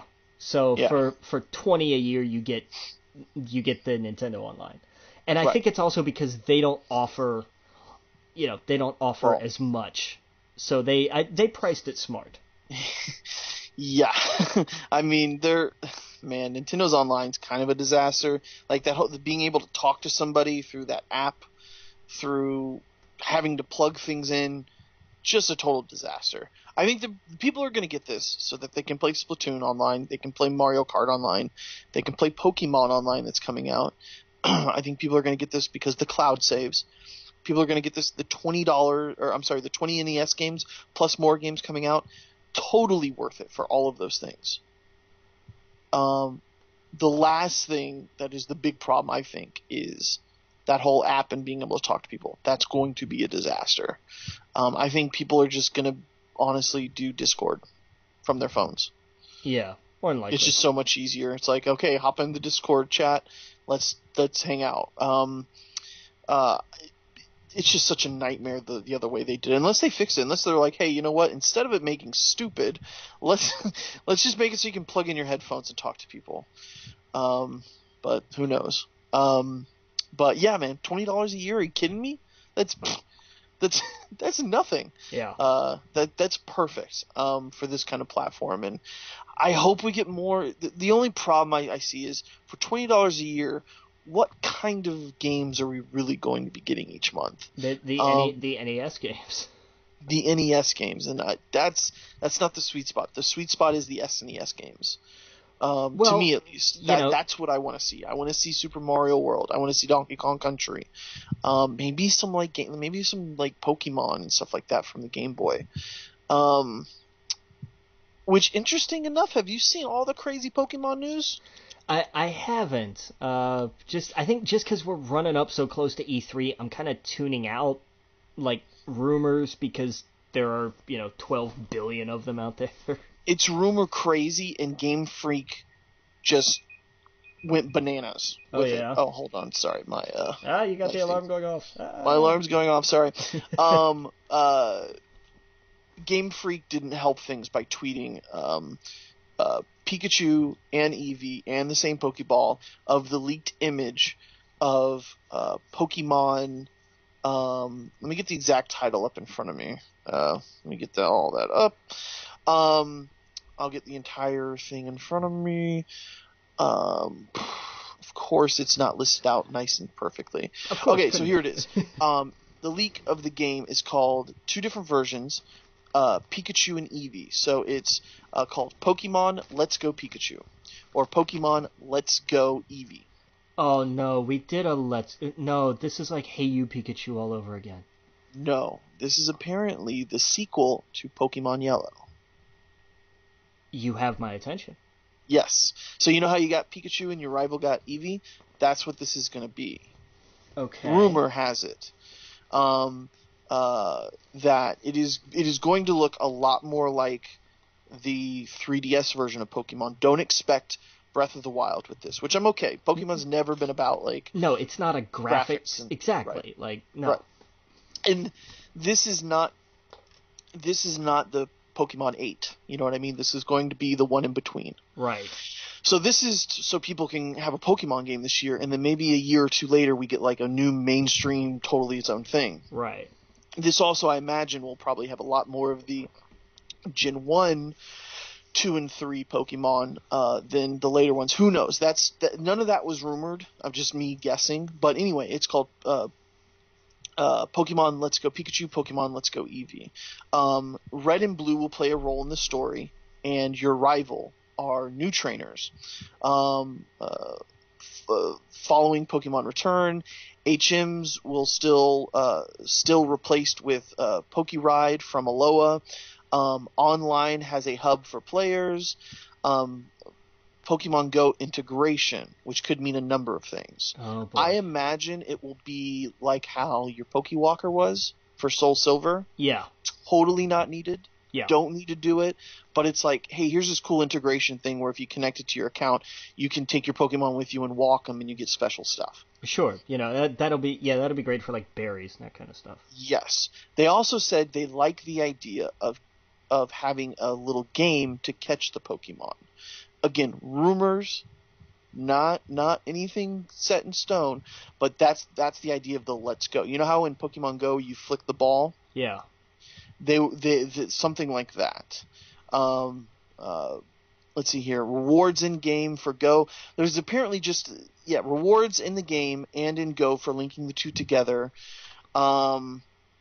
New accessory can be used with both Go and the game, and then it says announcement soon this month, and it'll be releasing this year. Interesting. So, me like everyone else, the Go stuff, not a fan of. But if it's just this extra thing that you can do and it's fun or whatever, okay, whatever. But I can't imagine they would, because I don't think they're going to make a game that you can dock and play on a TV required for you to use your phone. They're not going to put out a game where they're like, you have to have a smartphone. Right. No, that would be insane. It's all going to be extra stuff. So where, like, if you connect them, you get a bonus rare candy or, whatever. Or you can take your Pokemon with you on your phone to go. Right. That's what I think it will be. And that's cool. That's awesome integration. That makes perfect sense, actually, to kind of integrate the two things. But, artwork was released with it and all this stuff leaked. And, Game Freak did not help by putting out the picture of those two characters, and like Pokemon or Pikachu had a Luigi hat on, and I don't know. It was, and the ball was in the exact same shape as the official logo, the same position and stuff like that. So expect that actually within the next 2 weeks. That's what the leaker is saying. So interesting. That's awesome. So that's going to preempt E3 by what, a solid week and a half at least. Yes, and apparently it always does with Pokemon. They've always got ahead. They've either gotten ahead of E3 or they announced something in November. That's right, because Pokemon is always its own direct. Its own thing. That's right. Yeah, they're going to get out of the way of E3 so it can be its own exciting thing. Yeah. Which makes sense. Hell yeah. So if we're getting a Pokemon game in November, you need to own a Switch, people. That's Mario, Zelda, Sonic, Pokemon, and we're going to have a Smash Brothers within 2 years' time. Get out of town. Kirby, now Donkey Kong Country, which I'm actually going to be getting this week. Nice. Money's been tight, but I want to play that Donkey Kong Country Freeze. I never played it. Have you ever played it? I know it was on the Wii U. No, I never played it. I love Donkey Kong. It's so good. But anyway, where were we? You gonna pick up Star Fox Grand Prix, which apparently they're working on. No. But it's a bizarre, it's Retro Studios. I mean, they did the Metroid Prime trilogy, and now they're reportedly doing a Star Fox racing game. We'll see. Star Fox never. I liked Star Fox on the 64 because I used to put on Linkin Park. Of course I did because it was the 90s or whatever. Yeah. Or early 2000s. Early 2000s. Yeah, and just play the hell out of that and listen to Hybrid Theory like a little stupid kid. but after that, I don't know. They didn't do anything really. The last one just didn't look that good to me. No. Star Fox fell off after 64. It did. They need to make it more exciting. There's so much you could do with that. You can make essentially X-Wing game. You could make an Ace Combat game out of Star Fox, and that's what they should do. The on railsness of it worked fine in the N64 era. I don't know if you get away with that today. The other thing Nintendo announced was that there are no plans for Virtual Console with that name. That was the trick. There's no plans for that branding. Right. And I think that was really their way of distancing themselves from that from that idea, so that it frees them up to just put out whatever games they feel like. Mm-hmm. Exactly. Speaking of that, the NES Classic will be coming back June 29th. So if you didn't pick one up, I'm sure there'll be enough to go around, hopefully this time, because SNES Classic, I've seen at the store a few different times. So yeah, and they're both expected to be stocked through the end of the year. Yeah. So pick that up. That's cool. That's awesome. Sony E3 2018 showcase to be June 11th at 9 p.m. Eastern Time. Deep dive promised into Death Stranding, Spider-Man, Ghost of Tsushima, and The Last of Us Part 2. Yeah, and I think that it's basically like, hey, we're going to have 4 sections of the show. Yes. One is going to be, here's some announcements, and then here's a bunch of stuff about Death Stranding, and here's some other little announcements, and here's a bunch of stuff about Spider-Man, and, the same kind of thing. And here's the indie segment, and here's Ghost of Tsushima, and here's, kind of our cleanup, and now here's The Last of Us Part 2. Right, and I'm sure there'll be some surprises in between. I hope so. Like they always do. but why doesn't Sony just do a direct, just like Nintendo? Because that's basically the last 3 years was just, okay, here's we're gonna press play on this thing and just play trailers. Yeah, pretty much. I like that. I enjoy that. That's great. I do too, but man, I miss like E3. E3 is kind of dying though because companies are doing these different things. It actually started with Microsoft back in the day because they would do like an outside of E3 thing. And then it got so big that they got brought in, and then, you know, everybody was under one roof for a handful of years.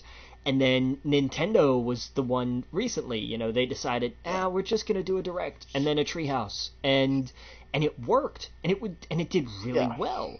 And I guess I like that. I like the atmosphere of the stage, but that's why, you know, Sony's done their showcase. And there's some moments though where I'm like, I don't want to hear how many units you've sold of the Vita, which, by the way, RIP. Right, yeah. But they stopped production of physical Vita games this week. Yeah, bummer. I guess. But well, Vita's an awesome system, especially if you love PlayStation games and you want a portable PlayStation system. I mean, you have tons of PS1 games, PS2 games, PS3 games on that thing. You can download digitally. You can play all the Final Fantasies on it. Like, if you want a cool little JRP machine that has an OLED screen, it's great.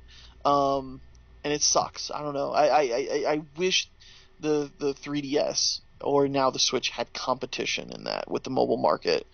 But what can you do? Nintendo has never had serious handheld competition. Sony, I felt like they could have done it, but they really screwed the pooch, especially with like, if you want to buy our $36 gigabyte card, you're gonna have to pay $80 for that. Yeah. Sony, fuck out of here. The PSP and then the PS Vita really could have been something special, but they just completely botched it. They couldn't get it. They just kept tripping themselves up. Yeah. Oh man, it was just it's just sad. Yeah. Well, and I mean, and E3, you know, the reason they talk about sales and everything, E3 is a giant shareholders meeting. Right. It's not so much for the fans. It's more now than it used to be. Old E3s were very tech demo and spec heavy. And then, you know, you'd have like one big thing. You know, and going back, I don't know, maybe when was Modern Warfare 2? Because that was the first E3 I remember where they were like, no, we're gonna have like big announcements, like fan announcements. Right. It was like Modern Warfare 2 was the first one that I can remember like that, because that was when they really started to be televised. I mean, you know? the last 2 or 3 years, Sony has, to me, nailed it with their like just. Here's all. Remember when they did Final Fantasy VII, the remake? It was that year where just all these, which we're not going to see until what, 2023? They said. But I mean, here's the thing. You know, Square Enix is holding their own like version of a Nintendo Direct. Right. That same day. Oh yeah. So we're gonna see. That's where we're gonna see some Kingdom Hearts 3 and Final Fantasy VII stuff. And maybe some of that pops up at the Sony conference. Maybe like a little piece of it. I'm excited to hear what Bethesda does. We know they got Rage 2. We saw the trailer for that. Yeah, that just looked insane. Yes. I'm always interested to see if they're going to do Elder Scrolls, which I'm sure they won't. They'll probably want to focus all on Rage 2. Yeah. Maybe we'll get a title card or something like, by the way, we're working on it, and it's called Elder Scrolls, blah, blah, blah. Man, I started playing that with my little brother. The Elder Scrolls Online, I got the $30, whatever you call it, the new one coming out. Tamriel Unlimited? Is that what you're talking about? No. Oh, no. That's the game, but there is Cimarron or something coming out, like next month. Oh yeah. Okay, the expansion. Yeah. And if you get that for $30, you get everything else. Oh, that's not so yeah, you get Morrowind with it. I mean, that's what I mean. I'm sorry, you get Morrowind with it, and I already have the other game. So I've been playing that with him, and he already has an entire group of friends that they play like every night. And he doesn't, of course, because he's super busy and he's got adult things he's got to do. But he's in there maybe on Fridays and maybe on like a Tuesday night. But all of the people he's met, they have their own little community that they are on every single night. And I'm like in the group chat, and like, this is awesome. Like a whole little cool little community that I can play with him with. So I've been diving into Elder Scrolls. Nice. Yeah. Yeah, one of the managers actually at work was talking about like he got into ESO not that long ago, and he plays some of it like every night. He's like he's gotten kind of bit by the Elder Scrolls bug. He's even gone back and he started over in Skyrim and everything too. Oh yeah, dude, there is what they've done with that game is they made it where you can go anywhere and it levels up with you and you're allowed to go everywhere. So there's no nice. they're like you're this race, you can't go to this side. You're on this faction, you can't go to that side. You're level 10, you can't go to level 70 area. Now it levels with you. Nice. That's cool. That's very cool. Oh yeah. Absolutely. So everyone can kind of play together as well. So it's a lot of fun, man. We went and did all the world bosses. And we were like going through raids and stuff like that. I was like, this is awesome. So now when I want to play like an MMO kind of game, and I can hop in with my brother and play it. So yeah, I'm excited to see if they give a tease or something like that. But Bethesda always does a good job of like, here's a few cool things coming up. So yeah, I'm excited. And Rage 2 looks beautiful. I think that was supposed to be their big thing this year. Right. And I don't know if the gameplay, I hope it looks like that when it comes out. I have my doubts. Yeah, so do I. I'm sure they were playing that on the biggest, best PC they own. Yeah. But we'll see. It looks crazy. It looks smooth as butter in the trailer for the gameplay. But yeah, no, I don't know. Dude, the one thing I'm excited about this year, the one game I'm looking forward to the most, now that God of War has come out, is Spider-Man. It's Spider-Man, yes. Yes. What's it, in September, right? Yeah, September 9th. That's the one. The other game I'm looking forward to hearing about at E3 is Warner Brothers. I want to see if they're making a Superman game. They're making a Superman game. That's the other big announcement I'm looking forward to during E3. So E3 is in like 2 weeks? A month. 3 weeks? A month? Okay. Yeah. So I'm excited for that. 3 weeks, a month, something like that. Yeah, I think three, something like yeah. Whatever. My buddy's just got the BlizzCon tickets last week. Nice. That's in what, August? That's in August, yeah. And $200 for a ticket. Get out of town. Yeah. But that's awesome, though. They're huge Blizzard marks. And they live in Anaheim, so they're... Oh, go.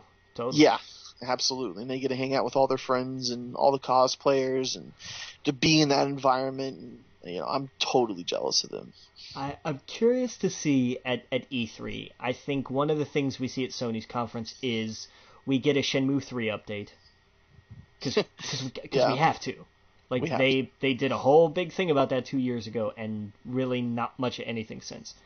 Right. So there's got to be a Shenmue 3 update. And of course, Microsoft is going to announce Halo 6. Yes. Like, that's a given. It'll come out next year, but it's going to be announced this year. It has to be. There's no way they don't. There's nothing else. They don't have anything else. Not at the moment. Not really, no. Nothing. So I want Microsoft to succeed. I want them to make a lot of good games. I want them to really push forward, and they got to do something. We all know Halo's coming, but they need to get like 2 or 3 other big ones out there soon, because it's when you got Nintendo busting out Pokemon, and you got PlayStation doing Spider-Man and God of War in the same year. You gotta do something. Yeah, Microsoft's kind of been dragging in the software department. Like they were so focused on the X. Yeah. And I think that part of the development cycle for that hindered some developers. I do think there was a problem, because we know that some developers were having issues with the PS Pro. Right. Exactly. So I think that was as ambitious, and I mean, it paid off for Xbox, because the X, by all accounts, is everything that it was hyped to be.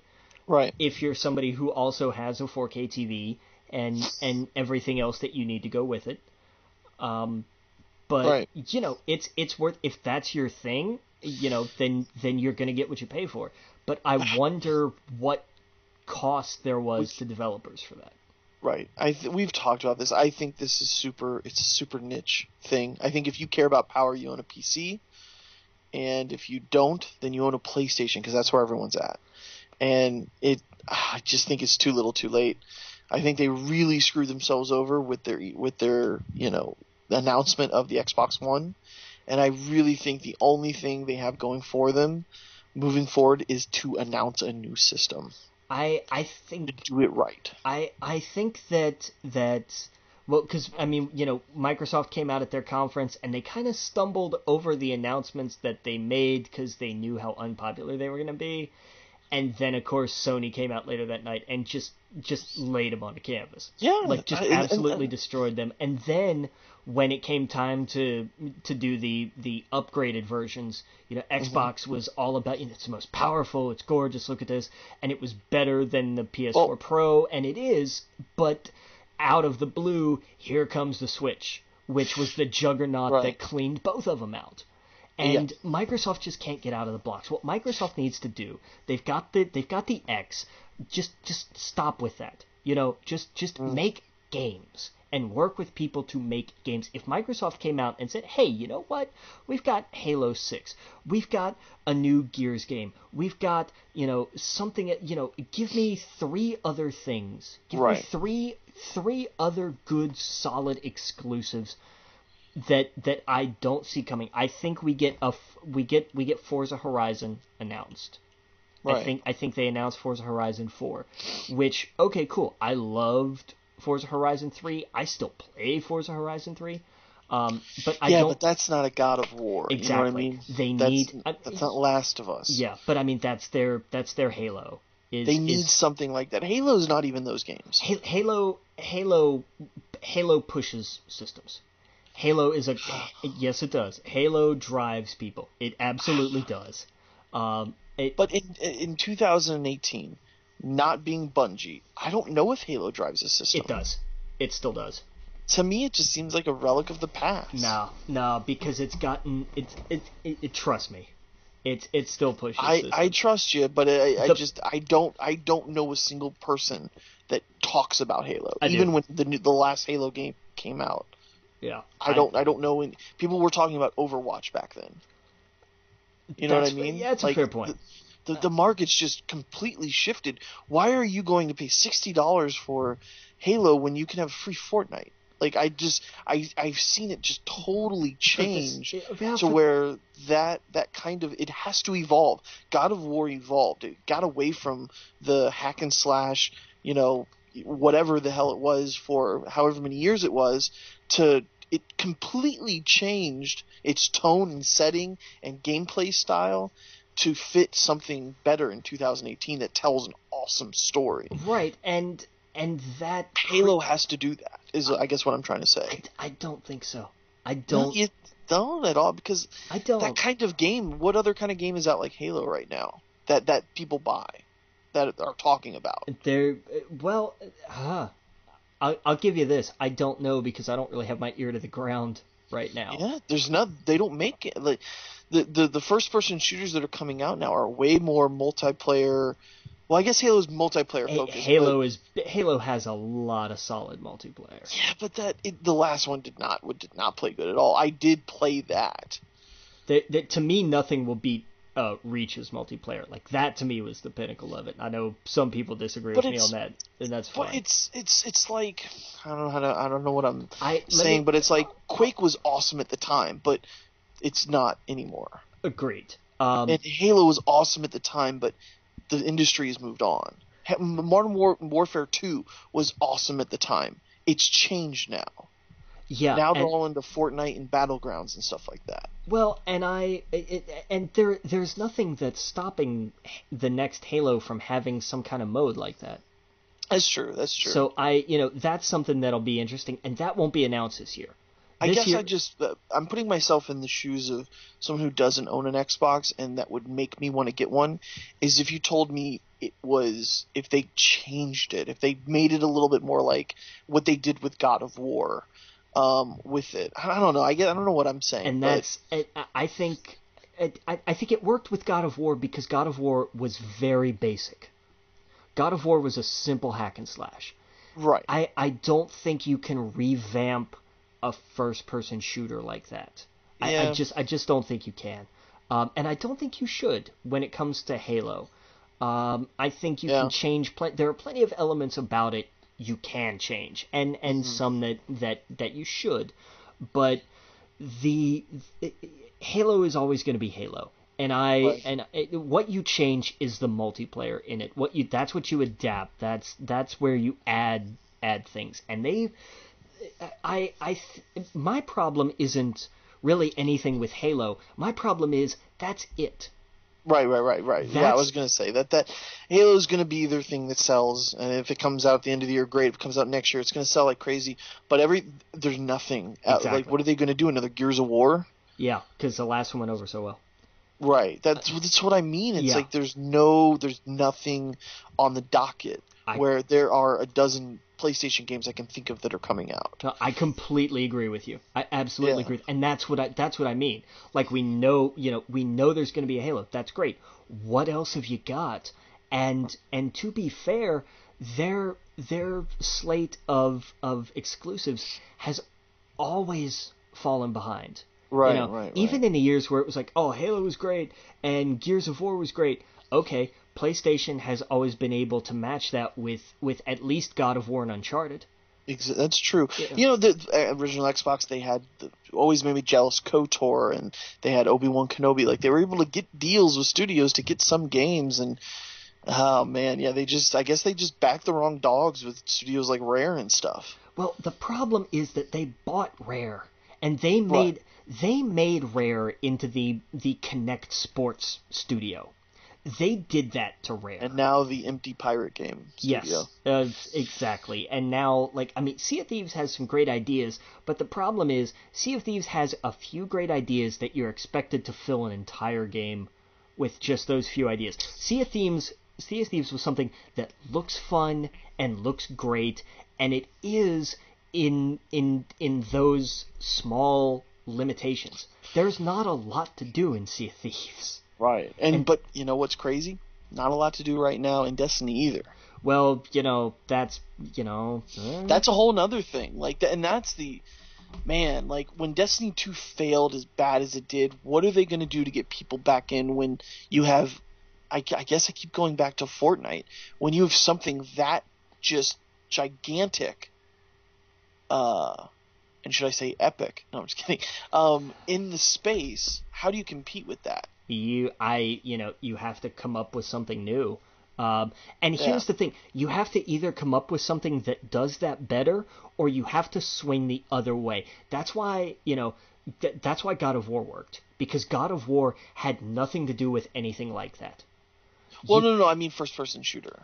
Right. Okay. Fair enough. But so what you do is you craft a magnificent single player. That's true. Perfectly true. That's what you have to do. That's how you compete with that. Or you create something that's different. Maybe you don't try to take a swing at the same thing and because all they did was copy Fortnite. You stick with it. Like, Call of Duty is not going to have a Fortnite mode. Like, there's a lack of RPGs right now, I think, on consoles. Fair. Like, there's some good ones that come out, like Ni no Kuni for PlayStation and whatnot, but I can't think of I did not like Final Fantasy that came out for this generation. I don't know, just this generation to me just seems like it's really lacking on that side of things, if that makes sense. No, that's fair. That's fair, because that's true. Like, you had Final Fantasy 15, and then what? What was another big Persona, RPG? Okay, what else you got? Right, that's what just nothing. Like, there's no, and they don't come out of nowhere. Lost Odyssey was an Xbox exclusive for the 360. Right. It was a Square Enix RPG that nobody ever talks about. But Fable was I thought Fable was great. They don't do anything like that anymore. Because they closed that studio. Well, right. They turned Fable into hey, how do we make this into a, what was it, where it was like a lane thing or whatever? Like, they just butchered that. Yeah, it was ridiculous. But, I mean, even so, like, the problem is that so many studios are just saying, we're going to put it on everything, which means that all of your exclusives have to come from in-house. Sony has in-house studios like crazy. Santa Monica Studios is amazing. Naughty Dog is amazing. Like Sony has their first party down. What does Microsoft have? Microsoft has Rare, and they have Microsoft Studios, and they've got what, 343. Right. But I mean, 343 is always going to be Halo. Okay, great. What else you got? Well, we've got Rare. What did they do? They can do cartoony stuff with piñatas. Like, I mean, that's on them. That is on them to create better exclusives. It is completely incumbent on Microsoft to develop better. And I don't know what the problem is. I don't know how to say. You can't point to anything in particular and say, "Oh, this needs to change" or "that needs to change" at a level more specific than they have to have better first-party exclusives. They have to, Right. and that's all on them. You're right. That's all under it's their own house. They have to get in order. Yeah. And I hope they do, because the last thing we need is for them to fail and be like, well, we're just going to put out a PC next year.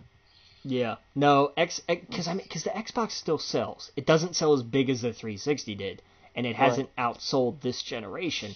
I guess that's what that's the beginning of this conversation. That's why I jumped to, like, I really think you're going to get people to jump on board with Xbox whenever we do the major change next time, because that's when people are going to be listening. That's what happened with PlayStation. People jumped on PlayStation because of the disaster that Xbox was doing, where they were honestly just way ahead of their time, where they were like, well, it's going to always be online and it's going to do this, but then they screwed up and were like, let's spend 30 minutes talking about The Price is Right. They just didn't understand what people wanted. Right. And Sony took advantage of that and just fucking ran with it. And yeah, they did. I guess that's what I'm saying, is that I really don't see a difference happening unless, like you said, they completely add way more first-party games and they focus on that. And I just don't see people paying attention until they actually, all right, here's the next thing. No, because everything else they're doing great. The backwards compatibility, the where you pay a single price a month and you get all the first party games, and then they have a rotating cast of games every month. They are way ahead of Sony with all of that stuff. Absolutely. And it's a shame that they're failing with the first party, because that's honestly the only thing they're missing. I mean, what do they have coming out? Crackdown and State of Decay, which are not. They're not the big hitters. No, they're not. And I'll tell you when I thought Microsoft was going to start to lose ground. And it wasn't even it wasn't the console announcement debacle. It was when Activision decided that instead of Xbox players getting all these exclusives or early access things, it's going to be Sony. Yeah. When that deal switched, that was when I knew Microsoft was in trouble. Mm-hmm. And, I mean, you could see, when Destiny came out, Destiny bundled with the PS4. It was a PS4 exclusive, if I remember right. Yep. And, I mean, that was a huge deal. The former Halo developers putting out a new game that's a freaking Sony PlayStation exclusive. That was a massive blow to Xbox. And say what you will, that hurts. That hurts. Mm-hmm. And, everything that Destiny was and wasn't and everything, but they fixed it. Everything that Destiny 2 could have been that they didn't really live up to. Microsoft needs exclusives because they don't have them. The ones that they have are not the level of The Last of Us Part 2 or a new Spider-Man game. A new Spider-Man game that looks amazing. I mean, for God's sake, man, they just don't have it, and they need it. And I think they'll get it if they keep working at it, because these things do ebb and flow. We've seen the tides shift before. And Sony's not, they're screwing up with a lot of things too. So there's room to advance, I think. But they have to want it. They have to go out and get it, and whatever they're doing is not working. Oh, yeah. Whatever it is that they're doing right now, they need to change tack because it's just not working. Absolutely. And I really hope their biggest push is not Anthem, because not only is Anthem a third-party title that's going to be on both systems, it's EA, which is bailing on Battlefront 2, and it's just gonna. Anthem is not going. Anthem may have a decent single player, and everything else is gonna suck. Yeah. I'm calling it right now, and that's not even a stretch. It's just yeah.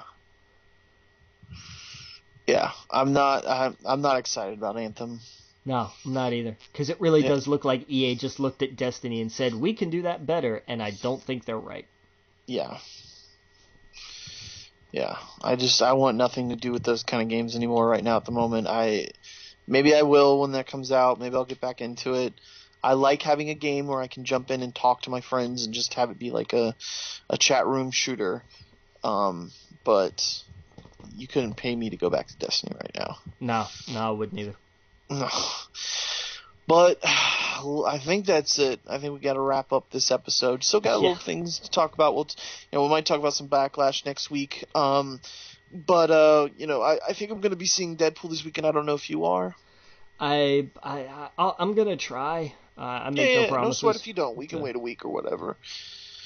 Maybe we do a big episode. We talk about Deadpool and Star Wars. Be interesting. In a few weeks. But yeah, we'll see you guys next week. Make sure you come to our Facebook group, We Geek Podcast, our Twitter at We Geek Podcast, at The Logan Witt, at Adam Estep. Make sure you come to our YouTube channel, We Geek Podcast. Send us an email, wegeekpodcast@gmail.com. Go to Apple Podcasts and give us a review. And until next week, Captain.